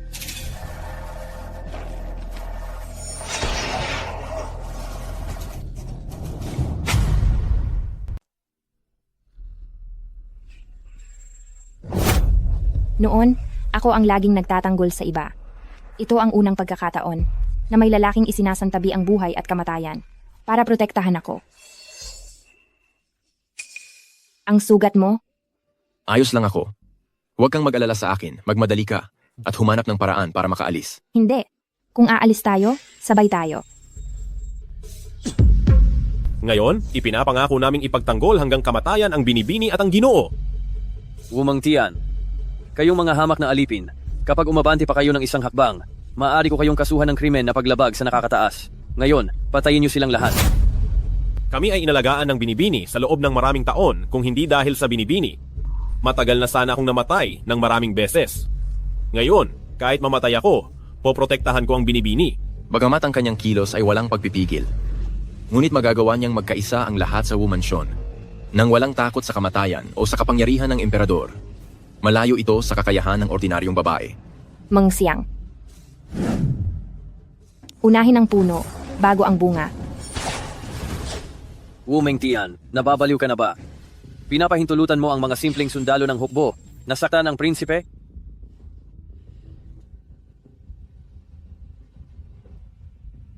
Tumahimik ka. Paano mo nagawang? Anong? Ikaw? Xiao Kanye. Ang aking ama ay nakikipaglaban at nagbubuwis ng dugo para sa bansa at sa bayan, samantalang ikaw ay nagdala ng maraming guwardiya para apihin akong isang babae. Ngayon, ibubunyag ko ang lahat ng iyong ginawa. Sabihin sa buong kapital. Titingnan natin kung sino ang parurusahan ng iyong ama. Wumeng Tian, huwag mong subukan. Lahat, makinig kayo sa utos. Hindi siya maglalakas loob na saktan ako. Palibutan niyo ng mga palaso at patayin ang lalaking iyan na nakamaskara. Protektahan niyo si Xiao Guai. Protektahan mo si aking munting sinta. Tigil! Ayaw niyo na bang mabuhay? Kinzisu, bakit ka nandito? Pangatlong prinsipe. Ang ama at kapatid ni Ginang Wu ay nasa hangganan. Nag-aalala ang emperador sa kaligtasan ni Ginang Wu, kaya iniutos niya akong pumunta rito para protektahan si Ginang Wu. Talaga bang ganoon na lang ang pagpapahalaga ng emperador sa pamilya Wu? Sino ang pinoprotektahan mo? Kinzisu, bulak ka ba? Hindi mo ba nakikita na ako, ang prinsipe, ay binihag? Tiyak na ang pangatlong prinsipe ay gumagawa ng kung ano-ano dahil siya ay isang prinsipe. Kaya napilitang gumanti si Ginang Wu. Oo, tama. Ganyan nga, Prinsipe Qin. Kagagaling ko lang, naglalakad ako ng tahimik sa daan. Bigla itong pangatlong prinsipe. Ewan ko kung anong pumasok sa ulo niya. Nabaliw, sinira ang karwahe ko. Kung hindi lang dahil kay aking munting sinta na nagprotekta sa akin, baka ngayon, prinsipe, hindi mo na nagampanan ang utos ng emperador. Talaga? Tingnan mo. Si Aishen ay ginamit ang sarili niya bilang proteksyon para protektahan ang dalaga ng pamilya Wu. Ginoo, nasugatan ka. Malubha ba ang sugat mo? Ay naku, nasugatan siya. Tingnan mo, ang mga malalambot na kamay ni aking munting sinta, naging duguan na, nakakaawa siyang tingnan. Talagang nakakagulat.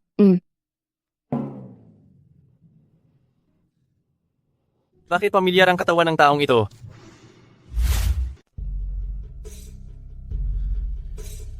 Tungkol sa nangyari ngayon, ako, ang prinsipe, ay mag-uulat sa emperador. May tao ba riyan? Bilangin nyo?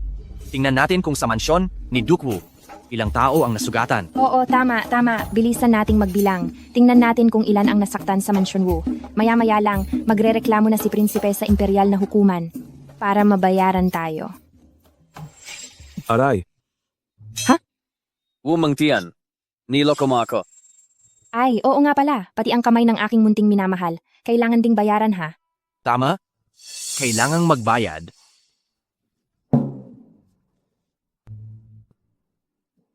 Prinsipe Qin, bakit? Wala. Sinumpong lang ako ng pulika. Ay, nga pala prinsipe, tingnan mo. Itong karwahe ko ay espesyal na gawa. Nagkakahalaga ng 1,000 tael ng pilak. Ngayon ay sinira niya rin. Ang karwaheng iyan? Paanong magkakahalaga iyan ng 1,000 tael ng pilak?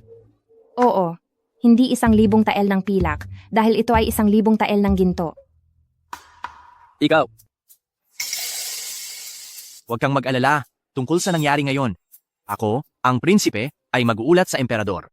Ang emperador ay magiging makatarungan sa paghusga. Tama. Ang emperador ay matalino at ang Prinsipe Qin ay lubhang kagalang-galang. Naniniwala ako na kaming maliliit na babae ay hindi mapapabayaan. Sayang lang talaga, ang karwahe ko, 1,000 tael o, ikatlong prinsipe, hintayin kita. Tara na.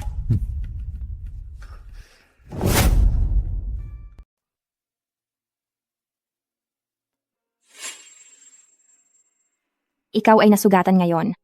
Mas mainam na magpahinga ka na lang ng maaga. Ang kaunting sugat ay walang epekto sa akin. Ayaw ng mga babae ng peklat. Kaya kailangan itong gamutin ng maigi. Ako ang umagaw sa kanya. Pero sa sandali ng panganib, walang takot niya akong pinagtanggol sa likuran niya.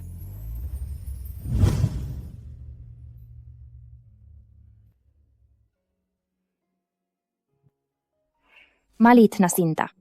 Ngayong araw. Bakit hindi mo inisip ang sarili mong kaligtasan? Para lang protektahan ako sa likuran mo. Ang ikatlong prinsipe ay naniningil ng utang. Dahil sa akin. Hindi ba't kinalaban mo rin siya?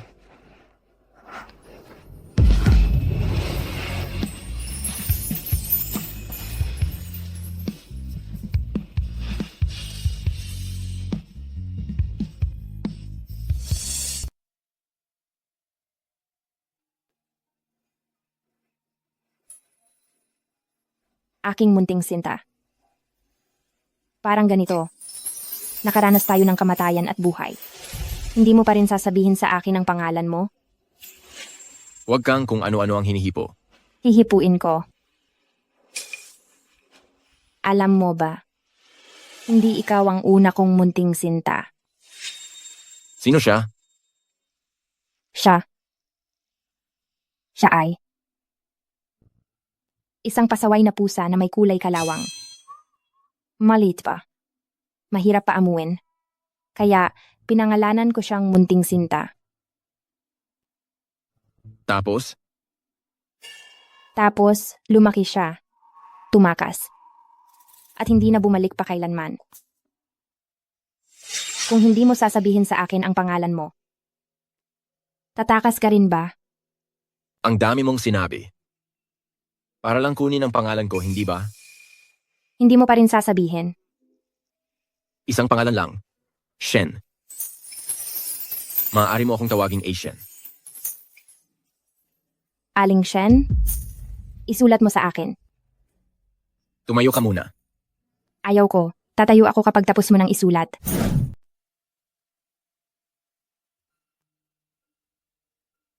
Ang mga magulang mo ay may matataas na pag-asa sa iyo. Umaasa na magiging masagana at pinagpala ka. At magtataglay ng mabuting pagkatao na may kakayahang humawak ng malaking responsibilidad. Kaya bakit ka naman biglang mawawalan ng pag-asa at tila ba nawalan na ng saysay ang mundo para sa iyo? Hey, wala na yon. Kung ayaw mo pang sabihin, Ashen, hindi ko natatanungin. Pero pwede mo bang sabihin sa akin ang apelyido mo?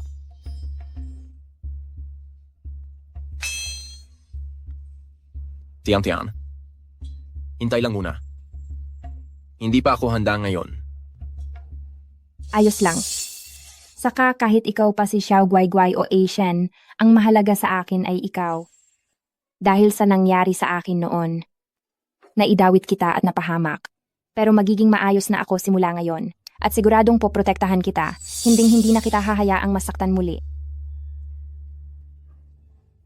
Hindi ka kailanman naging pabigat sa akin. Kailanman.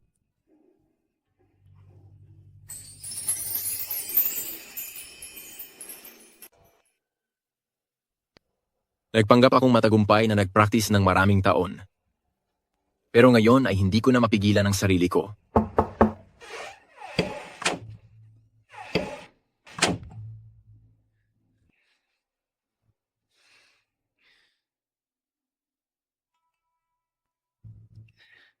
Kabalik ko lang mula sa palasyo at inasikaso ang mga bagay para sa iyo. Bakit hindi mo ako gustong makita? Ang dumi mo. Dumaan ka ba sa butas ng aso? Ito ay dahil sa iyong kasalukuyang pagkakakilanlan. Kaya hindi ako makapunta sa iyo ng hayagan. Kumusta ang sitwasyon sa palasyo?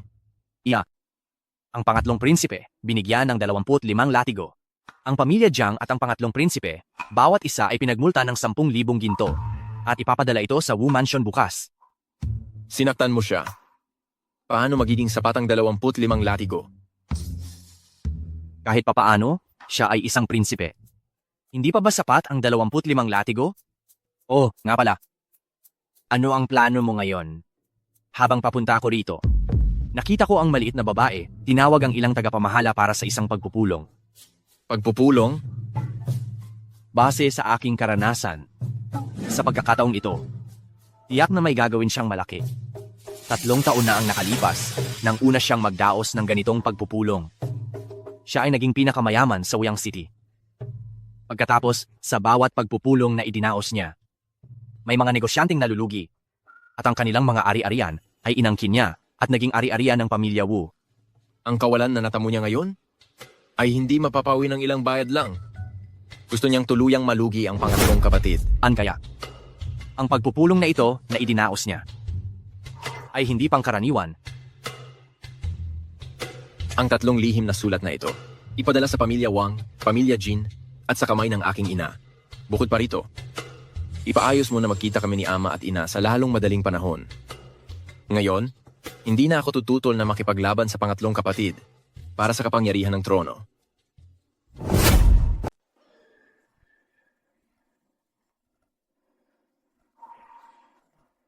Ang ama kong emperador ay talagang paborito. Dahil sa pamilya Wu, ako'y pinahirapan ng 25 latigo. Kamahalan, maaaring nakita rin ni Qin Zisu ang kapangyarihan ng Duke Wu. Kapag hindi pa tayo kumilos, Kailangan pa ba akong paalalahanan ng isang katulad mong walang silbi? Kung hindi dahil sa iyo na dahil sa panlabas na babae sa bahay aliwan, ay nakasakit kay Wu Mengtian, ako ba ay mapupunta sa ganitong kalagayan? patawarin ninyo ako, kamahalan. Patay na si Qian. Ako ay magsisikap ng buong lakas. At wala nang magiging pagkakamali. Bumalik ka at sabihan mo si Duke Jiang na magpadala ka agad ng mga pribadong sundalo sa kapital at ipaalam sa estado ng Liao na maghanda ng suporta. Masusunod?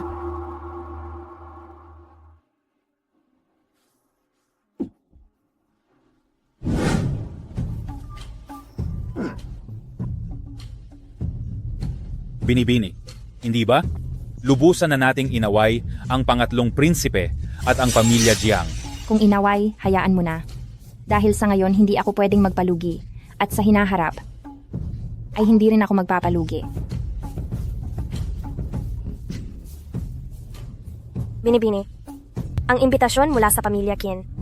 Iniimbitahan ka na dumalo sa piging ng kaarawan ng panganay na anak ng pamilya Qin. Talaga?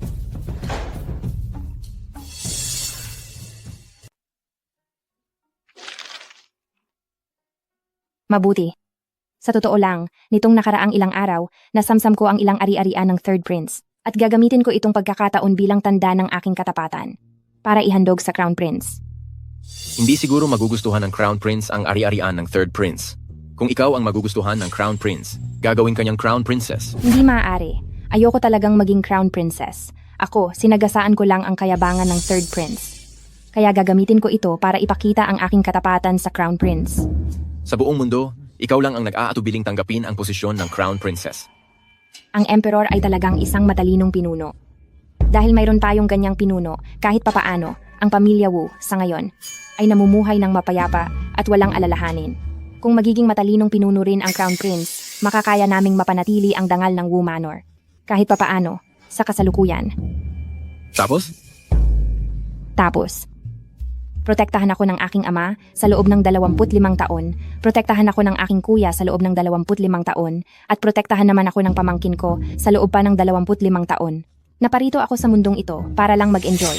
Bakit kailangan kong magpakasal? Hindi ba mas masaya ang paglalakbay sa mundo? Kaya, anuman ang maging katayuan sa iyong mga plano, wala ako. Huh? Ano? Ay. Uy. Ito.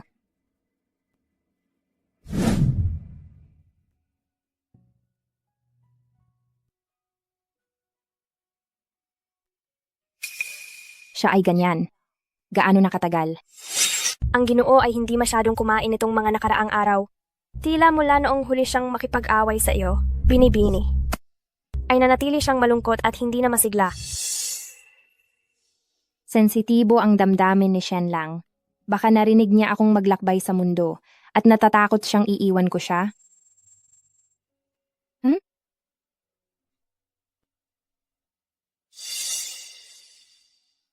Kasalanan ko. Kinuha ko siya, pero hinayaan ko lang siyang malungkot nang hindi ko inaaliw. Kung magkukunwari akong natumba, dahil sa kanyang bilis, tiyak natutulungan niya akong tumayo. Aray. Aray ko. Iniisip mo ba talagang bata pa ako? Aray.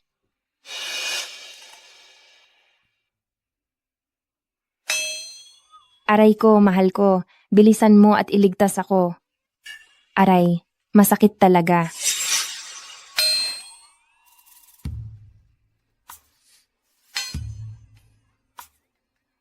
Ah.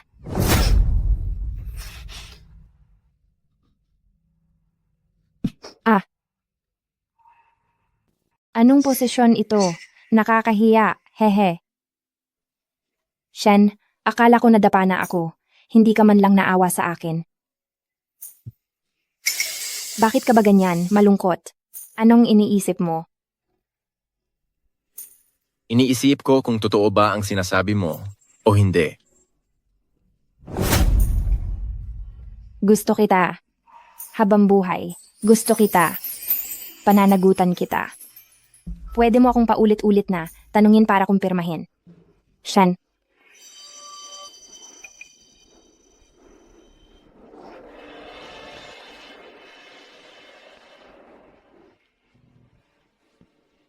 Tian, ikaw ang nang-akit sa akin.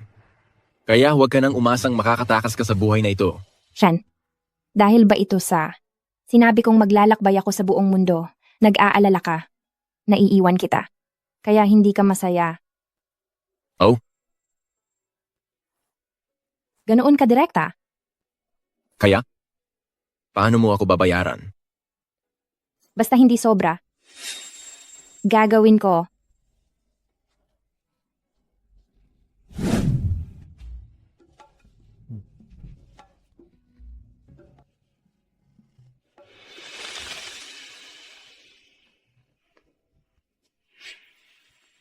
Shen, gusto mo bang pumirma ng kontrata sa kasal?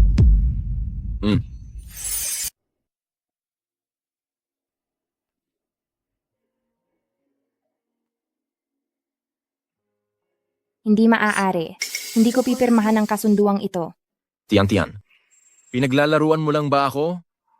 Siyempre hindi, Ashen. Dahil hindi pa kinakansela ang kasunduan ko kay Jiang Yuan. Kung pipirmahan ko ang kasunduang ito sa iyo, hindi ba ako idedemanda ng pamilya Jiang at ipapakulong habang buhay? Dahil lang ba sa pamilya Jiang? Siyempre naman. Kailangan kong kumilos ng maaga.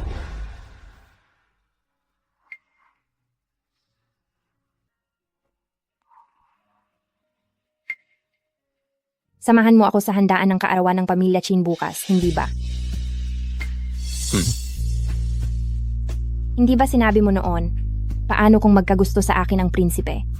At gusto niya akong gawing prinsesa. May naisip na akong paraan. Sa susunod na may magkagusto ulit sa akin, sasabihin ko sa kanila, ako ay umiibig sa'yo. Ayos ba?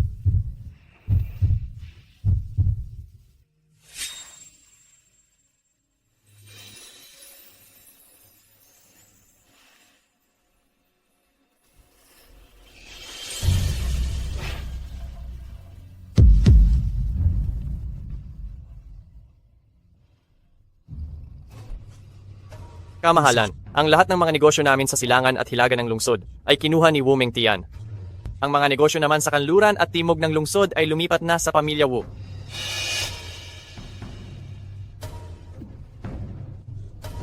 Dapat pala ay pinatay ko na lang siya noon. Nasaan siya ngayon? Ayon sa ulat ng tiktik, papunta siya sa mansyon ni Qin kasama ang lalaking iyon. Kamahalan, kailangan na ba natin kumilos? Tara na.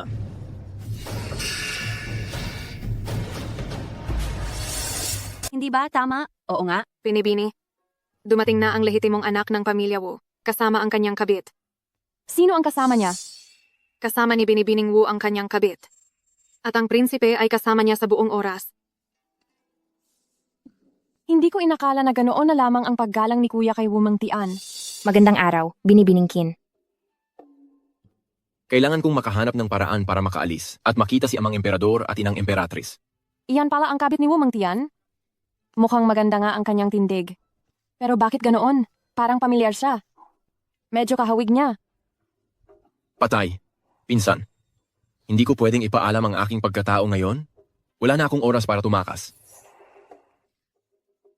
Alagot? Kung makikilala ako kaagad?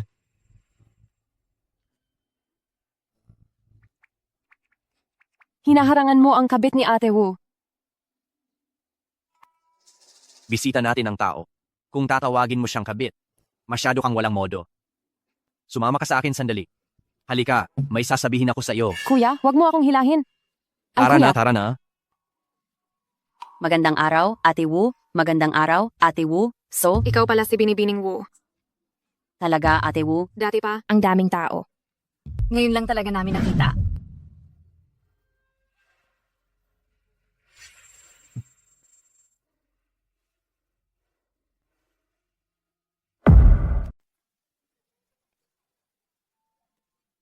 Ang init naman ng pagtanggap na ito. Bakit kailangan nilang magpakilala kapag babati sa akin?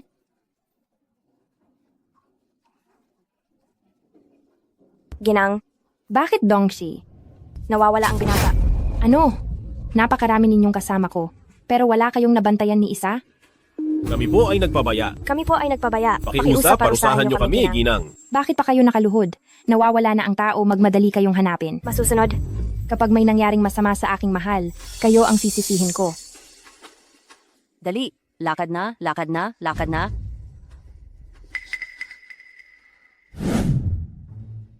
Mahal na hari at reyna. Si Binibining Wu, kasama ang lahat ng tao sa Wu Manor. Hinahanap ang prinsipe. Mukhang itong dalagitan ng pamilya Wu ay seryosong nag-aalala para kay Shen-er natin. Nandito na si Shenner. Pagbati sa inyo, Ama. Shena, tanggalin mo na ang belo sa iyong mukha. Shena, hindi ka ba pinapayagan ni Tian ng Tian na tanggalin iyan? Opo. Pasaway. Mas mababa pa ba ang halaga ng salita ko kaysa sa isang munting dalagita? Shenner, may sadya ka ba ngayong pinuntahan ang iyong ama at ina? Mayroon ka bang gustong sabihin? Opo.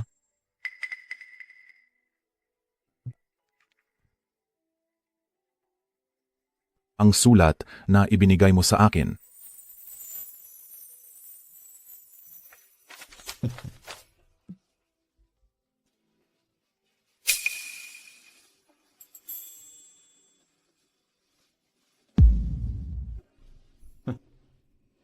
Akala ko'y namimiss mo ako. Pero nagbalik ka lang pala upang isumbong ang iyong pangatlong kapatid. Ang pangatlong kapatid at ang pamilya Jiang ay nagkutsabahan para sa personal na interes. May matibay na ebidensya. Kung ikaw ay isang marunong na hari, dapat mo itong imbestigahan ng husto. Si Shenner ay nakatuon sa pagpapabuti ng sarili at nagrereklamo na ayaw niyang maging crown prince. Ngunit ngayon, para kay Tianyato, nagsisimula siyang mag-alala tungkol sa mga gawain ng estado. Kamahalan, bihira lang tayo hanapin ni Shen-er. Bakit mo siya kinakalaban? Mahal na Shen-er natin. Dahil nga bihira siyang lumapit sa atin, kaya ako nagagalit. Mahal na ama, mahal na ina. Ang lahat ng nais kong sabihin ay nasa sulat na ito. Kung ano ang dapat gawin. Ipinapaubaya ko na sa inyo. Aalis na po muna ako. Nagmamadali ka bang umalis? Kapag hindi niya ako mahanap, mag-aalala siya. Ano bang masama kung hayaan mong mag-alala muna si W.A. Yato? Sige na, umalis ka na. Nakita ko kanina si Nawat Yato, hindi ka mahanap, kaya sobrang galit na. Nakaluhod ang lahat ng tauhan sa Wet Guogong Mansion. Ang batang ito.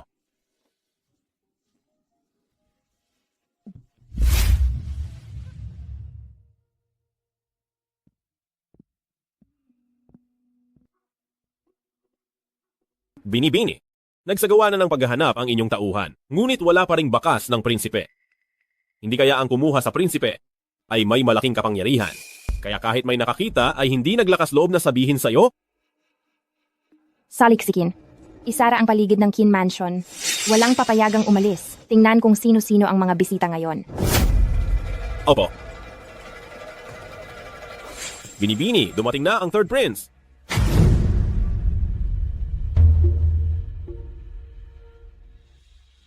Nasa kamay kaya niya si Xianlang. Ginang Wu, gusto ng aming kamahalan na makipag-usap sa iyo ng sarilinan.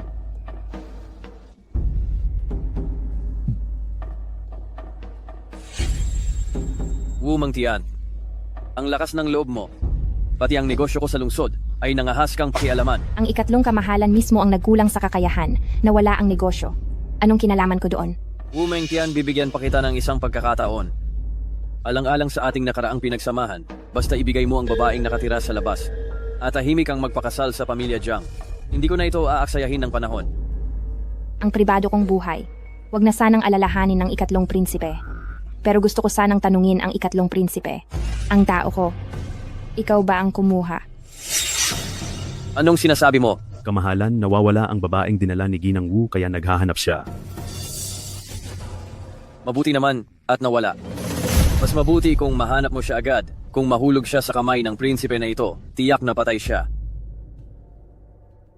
Kung hindi pala ang ikatlong prinsipe ang kumuha, wala na rin pala iyon. Sino ang nagsabi na pwede ka nang umalis? Mayroon pa bang iba?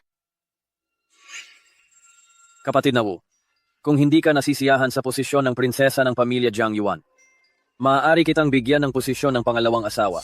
Ano ang iyong naiisip, kapatid na Wu? Ano? Pangatlong prinsipe. Handa mo akong bigyan ng posisyon ng pangalawang asawa. Oh, dahil hindi ka nasisiyahan. Sa posisyon ng prinsesa ng pamilya Jiang, ako ang prinsipe ang magbibigay sa iyo ng posisyon ng pangalawang asawa. Di ba? Kung gayon, madaling pag-usapan. Kung gayon, lumapit ka. Mahal na prinsipe, sasabihin ko sa iyo ng pabulong. Pangarapin mo yan. Wu Mengtian, labag sa katwiran. Hindi ka lumuhod nang makita mo ako at naglakas loob ka pang lokohin ako. Anong parusa ang nararapat sa iyo? Ikatlong prinsipe, wala akong kasalanan. Wala akong magagawa. Kung hindi mo pa rin ako papayagan umalis, mapipilitan akong ipahambalos sa aking mga guwardiya ang ikatlong prinsipe. At pagkatapos ay pupunta ako sa palasyo upang hanapin ang aking tiyuhin na emperador at magsumbong. Huwag mong kalimutan ang nangyari noong nakaraan. Paulit-ulit na paghamak sa pamilya ng imperyo. Paparusahan kita ngayon din. Sige, basta hindi mo iniisip na magkaroon ng masamang reputasyon ng pang-aabuso sa kapangyarihan. Parusahan mo ako ngayon din. Patatawarin kita dahil sa mukha ng iyong ama at kuya.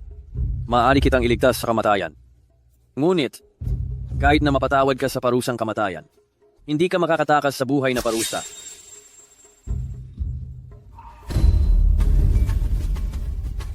Mga guwardiya, dakpin ang kerida na iyon. Shen, mag-ingat ka.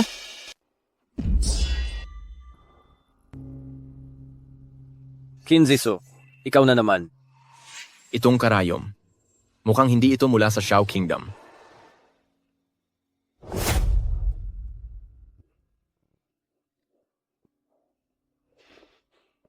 Ang ikatlong prinsipe ay may kasamang tao na nanggulo at nanakit sa aking Qin residence.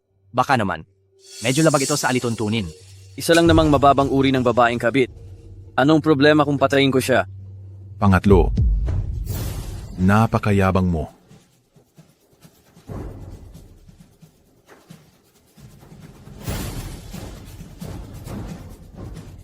Binabati ng inyong anak ang mahal na ama at ina. Pagbati sa mahal na emperador at emperatris. Mahal na ama at ina, minamaliit ni Wu Mengtian ang pamilya ng hari. Siya at ang kanyang mababang uri ng babaeng kabit ay nagpakita ng pagsuway sa nakatataas. Walang hiya. Bilang isang prinsipe, ginagamit mo ang iyong kapangyarihan upang mang-api. Hindi ka ba nahihiya? Tumayo na kayong lahat. Itong dalaga ng pamilya Wu ay laging pinoprotektahan si Shen-er. Mukhang hindi lang ito isang panig na pagmamahal para kay Shen-er. Hindi nararapat. Ama, talagang hindi nararapat si Wu Mengtian. Hindi lang niya niloko ang pamilya Jiang sa likod, kundi nagpakita pa ng babaeng kabit kahit saan. Karapat-dapat siyang mamatay. Hinihiling ko na parusahan ninyo siya, Ama. Buwang. Ama. Jinar, ikaw ay isang prinsipe. Dapat mo akong tulungan sa aking mga problema. hindi nakatingin sa anak ng aking kapatid araw-araw para humanap ng gulo. Masusunod, Ama. Hiya, halika. Kamahalan, Nakita kong naglilibot ang iyong mga mata. Sino ang hinahanap mo? ikinagagalak ko pong ipagbigay alam. Kamahalan, nakita ko kayo at ang emperador. Kaya nais kong tingnan kung dumating din ang prinsipe. Ang prinsipe? Hiya, bakit mo biglang tinanong ang tungkol sa prinsipe? Ako ay medyo curious lang po. Ang prinsipe. Siya ay naipit. Sino ang makakapagkulong sa kasalukuyang prinsipe? Baka totoo nga ang balibalita na may sakit na naman siya? Hindi lang masabi ng direkta ng reyna, kaya niya sinabing naipit siya.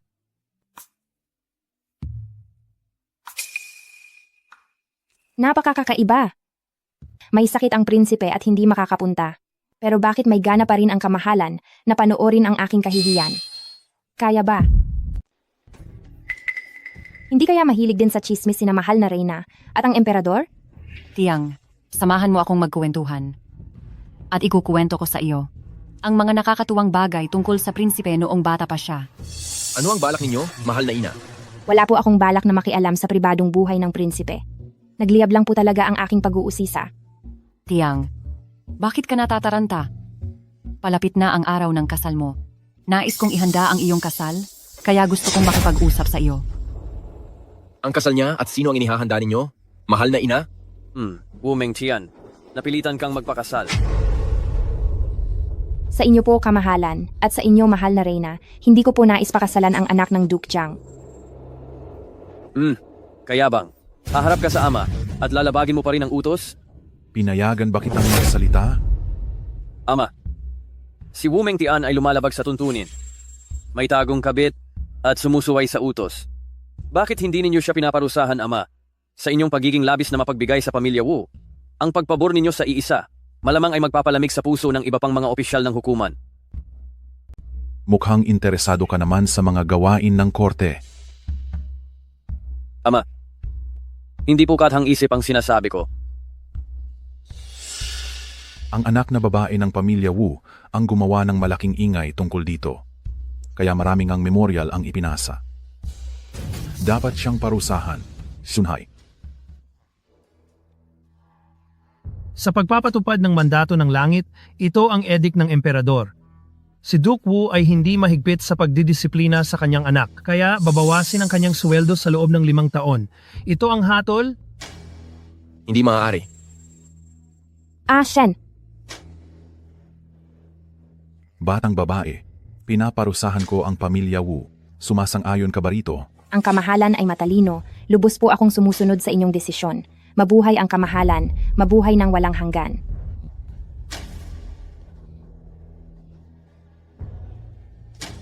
Alam ng ama na ang ikatlong kapatid ay nakikipagsabuatan sa pamilya Jiang.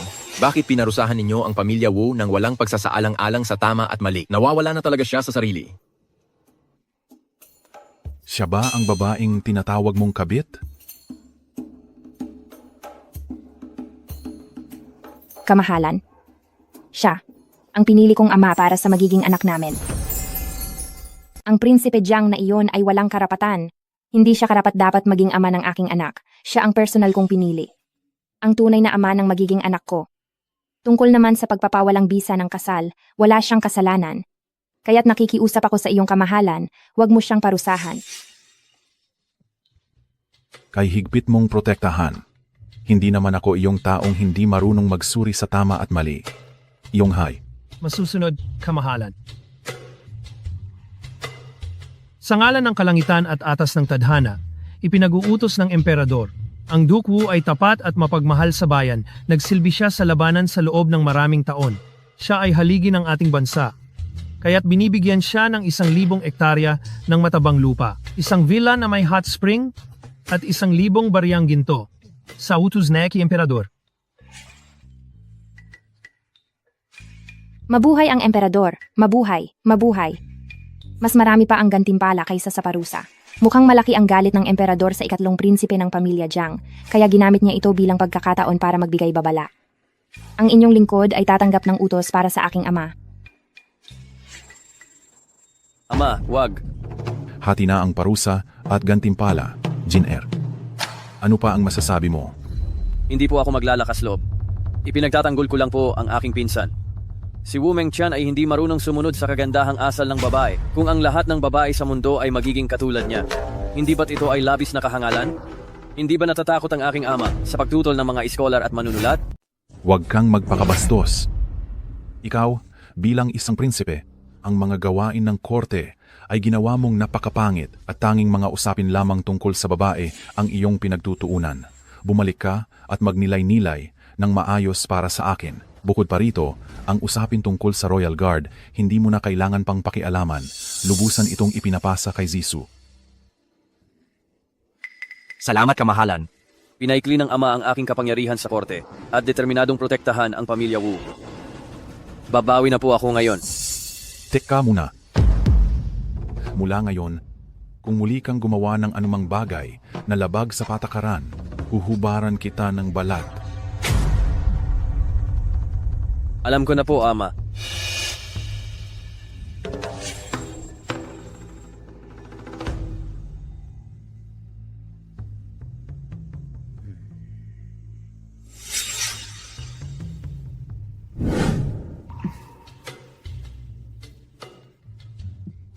Aking matamis. Huwag na nating pag-usapan ang iyong kasal. Magkuwento ka sa akin ng mga nakakatuwang bagay. Ang Reyna Qin, kahit siya at si Ginang Jiang, ang ina ng pangatlong prinsipe, ay magkaiba ng panig. Siya pa rin ang marangal na reyna. Ngayon, nasaktan ko ang karangalan ng pamilya ng hari. Hindi kaya gusto ng reyna na paalisin ako para parusahan si Xiao Guaiguai. Reyna, paano kung sabihin ko sa inyo kung paano ko siya ginawang aking kabit? Napakaganda. Kung gayon, isasama ko na lang siya, Reyna. Dahil nandito ang taong pinag-uusapan. Magiging mas kawili-wili ang kwento. Tiang-tiang. Ashen, huwag kang mag-alala. Napakahusay na tao ng Reyna. Talagang kawili-wili. Kung gayon, isama mo ang iyong Ashen. Maraming salamat po sa inyong kabutihan, Reyna. Maghanda, babalik na sa palasyo. Tara na.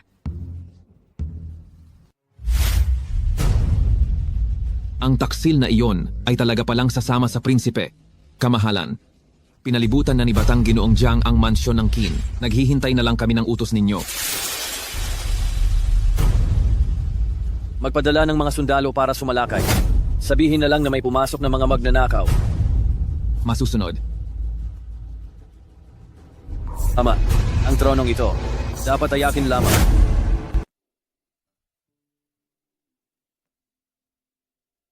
Si Shenner ay matalino at marunong magpanatili. Nang malinis na pamumuhay, hindi nakikialam sa mga gawain ng estado at gusto lang magpakalbo. Si Jinner ay tila masigasig sa mga gawain ng estado, ngunit mas gusto niyang magtrabaho sa masasamang pamamaraan. Mahal na hari. Ito ang sandata na ginamit ng tauhan ng ikatlong prinsipe.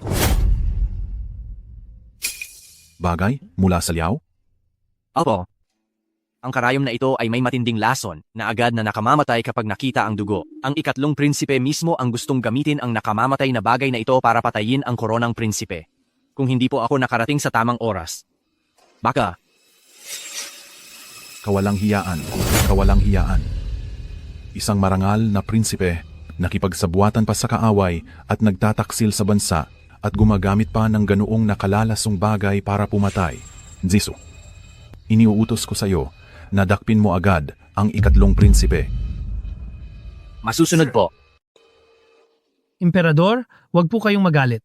Ang reyna at ang legal na anak na babae ng pamilya Wu ay nag-uusap ng masaya. Gusto niyo rin po bang makinig sa kanilang kwento? Ang walang hangaring si Shenner ay mayroon ng taong pinahahalagahan. Malayo pa ba ang pagpapahalaga sa mga usapin ng estado? Mabuti.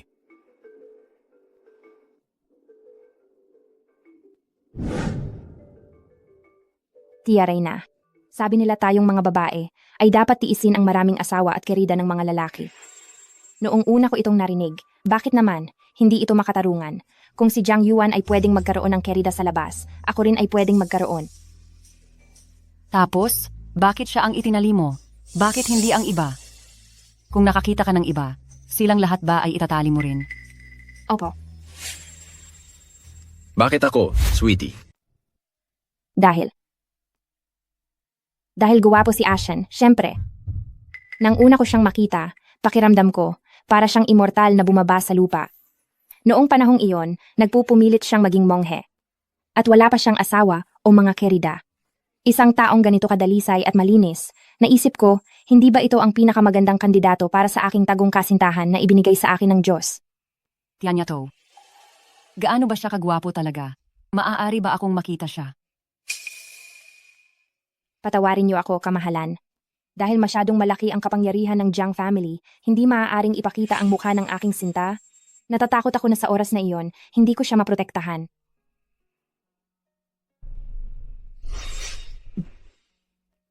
Tianya to. Noong ipinanganak ka, nakita kitang napakalambing at kaibig-ibig. At bagay na bagay kayo ng aking koronang prinsipe. Inisip ko sana. Hay. Ang tatay mo, iyak ng iyak sa braso ng emperador. Sabi niya, natatakot siyang hindi kanya maprotektahan pagkatapos ng kasal. Kaya napunta sa Jiang family ang oportunidad na iyon. Bakit binabanggit ninyo iyan ngayon, kamahalan? Tianya to. Ang ibig kong sabihin ay kung sakali.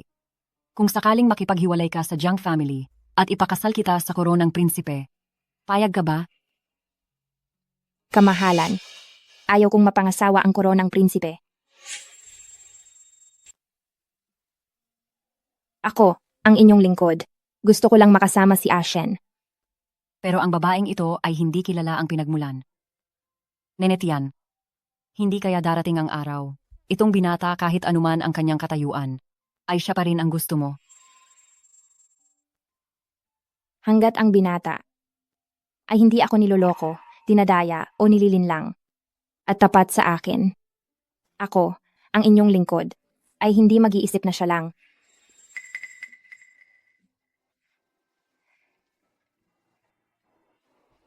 Kung malalaman niya na ako ang prinsipe, iibigin niya kaya ako dahil sa panloloko. Ulat sa kamahalan.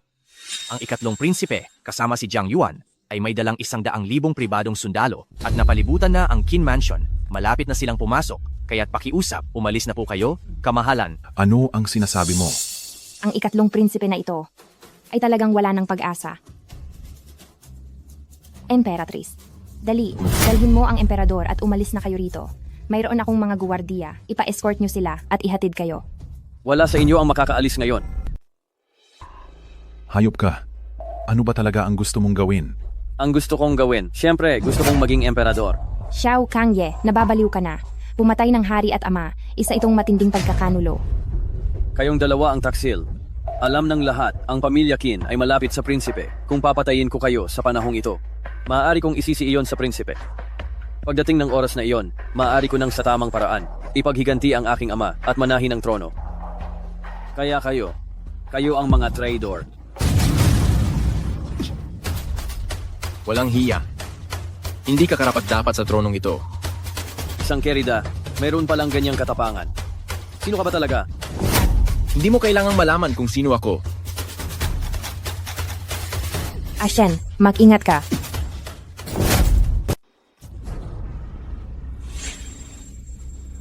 Lihim na manloloko. Ashen. Hahaha. Hindi ko inasahan na isang kagalang-galang na prinsipe ay magpapakamura para lang makapasok sa pamilya Wu bilang isang kerida. Tunay na malalim ang iyong balakin. Ano? Wumang Tian, hindi ko inakala na sa kabila ng katalinuhan mo, hindi mo pa rin siya nakilala. Siya ang kagalang-galang na prinsipe.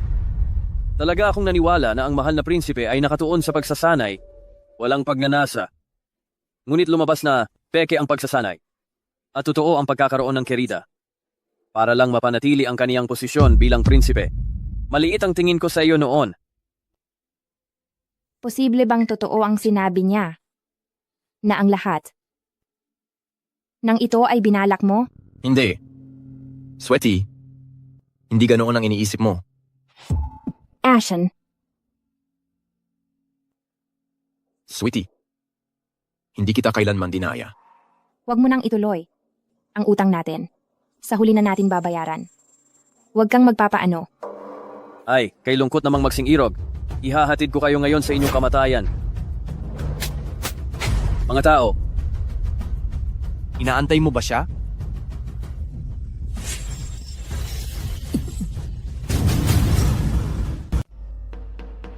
paano nangyari yan? Kuya, sumuko ka na. Ang mga tauhan ni Jiang Yuan ay natalo na. Sa kakaunting tauhan mo ngayon, kung magsisimula ka ng labanan, ikaw ang mamamatay. Imposible. Mayroon pa akong mga tao mula sa Liao. Silang lahat ay handang suportahan akong maging emperador. Sa isang utos ko lang, susugod sila sa palasyo para sa akin. At itataguyod akong emperador. Ang mga sundalo ng Liao na inaasahan mo ay ganap ng nilipol ng hukbo ni Wu. Hindi maaari. Hindi ako naniniwala. Hindi ako naniniwala. Ang pagtataksil mo sa bansa, matagal ko nang natuklasan at ipinaalam ko na ito sa Duke Wu at kanyang anak. Kuya, hindi mo ba inakala na wala kang pagkakamali? Xiao Changye, lahat ng ginawa mo ay nasa loob na ng kaalaman ng prinsipe. Ano? Ano? Akala ko ay wala kang interes sa trono. Pero hindi ko inaasahan na ganyan pala kalalim ang iyong pakana. Wala talaga akong balak sa trono. Kung ikaw ay masipag at nagmamalasakit sa bayan, handa akong ibigay sa iyo ang buong imperyo. Subalit gumamit ka ng masasamang paraan, ikaw ay malupit at hindi makatao. Kung ang imperyong ito ay opisyal na mapupunta sa iyong mga kamay, magdudulot lamang ito ng pagdurusa sa mga tao. Para sa imperyong ito, hindi ko hahayaang magtagumpay ka. Tapos na ang lahat. Wu Mengtian, kasalanan mo. Ano ang masama sa pagpapakasal ng lalaki sa maraming asawa at kerida? Ano ang mali roon? Kung nanatili ka lang sanang tahimik at nagpakasal sa pamilyang Jiang, ano ang masama doon? Pero pinili mong humanap ng prinsipe para maging kulasisi at naging dahilan ng aking matinding pagkatalo. Ngayon, papatayin ko kayong lahat para samahan ako. Ashen. Ashen. Palagi mong iniisip na ikaw ang dahilan kaya ako napasok sa palasyo. Hindi mo alam. Lahat ng ito ay kagustuhan ko. Mula noong una kitang makita. Handa na akong gawin ito. Ginamit ko ang iyong pagiging iresponsable. Ang iyong hindi pagsunod sa patakaran. Para magtago sa likod mo. At sumunod sa iyo. Wala akong lakas ng loob na sabihin sa iyo ang aking pagkatao. Dahil takot ako. Ashen. Ashen. Huwag Ashen. Takot akong baka hindi mo ako tanggapin. Huwag ka nang magsalita. Pinapatawad na kita. Hindi ako galit sa'yo, hindi ako galit. Ipatawag natin ang manggagamot ng palasyo. Manggagamot ng palasyo. Dali, ipatawag ang manggagamot ng palasyo.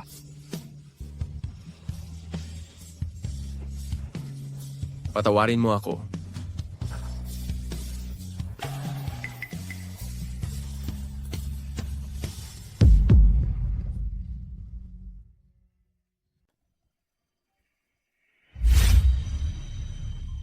Maliit na kuya, napakagwapo mo. Ano ang pangalan mo?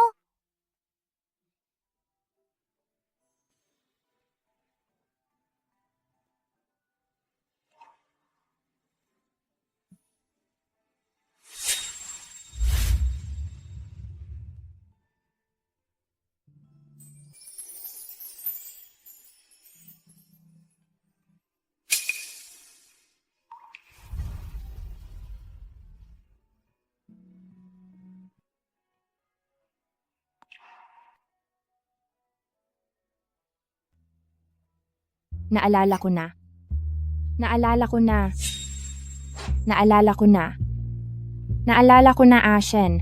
Ang Longyuan Temple ay hindi ang una nating pagkikita. Hindi ikaw ang taong minahal ko sa unang tingin.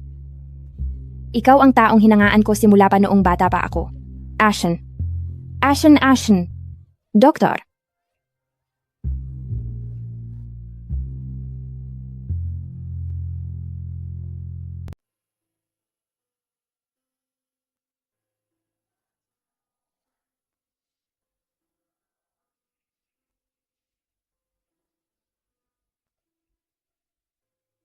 Binibini.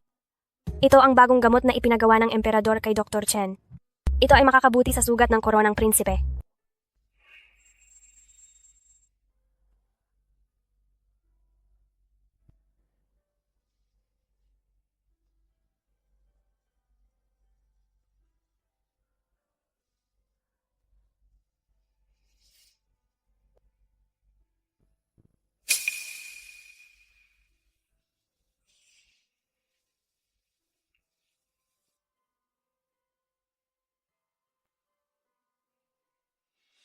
Tatlong buwan na ang nakalipas. Hindi ko alam kung magigising pa ba ang koronang prinsipe. Hanggat hindi siya nagigising. Aalagaan ko siya araw-araw. Sasabayan ko siya palagi. Pero, binibini ang iyong pag-aasawa? Sa buhay na ito. Wala na akong balak magpakasal sa iba.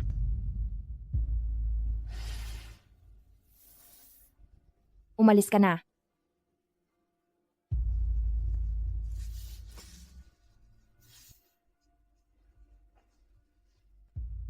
Shen. Ang pangatlong prinsipe ay nahuli na at pinatawan ng parusa. Ang pamilya Jiang ay ipinatapon na lahat. At ang kasunduan ko sa pamilya Jiang ay pinawalang bisa na ng emperador.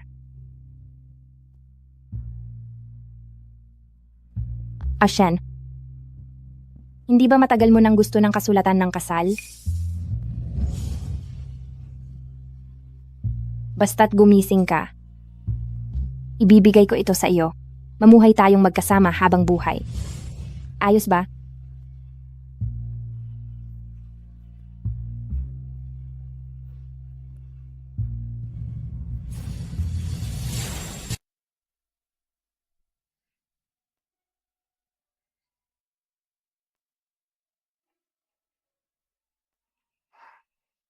Shen. Dongxi. Nakita mo ba si Shen? Hindi ba nasa loob ng silid ang prinsipe? Shen? Nawawala si Shen? Ha?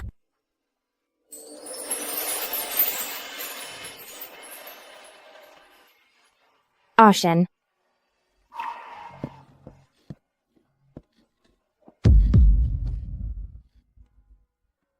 Sabi mo, bibigyan mo ako ng pangako ng panghabang buhay na pag-ibig. Ito ba ay may bisa pa? May bisa. May bisa.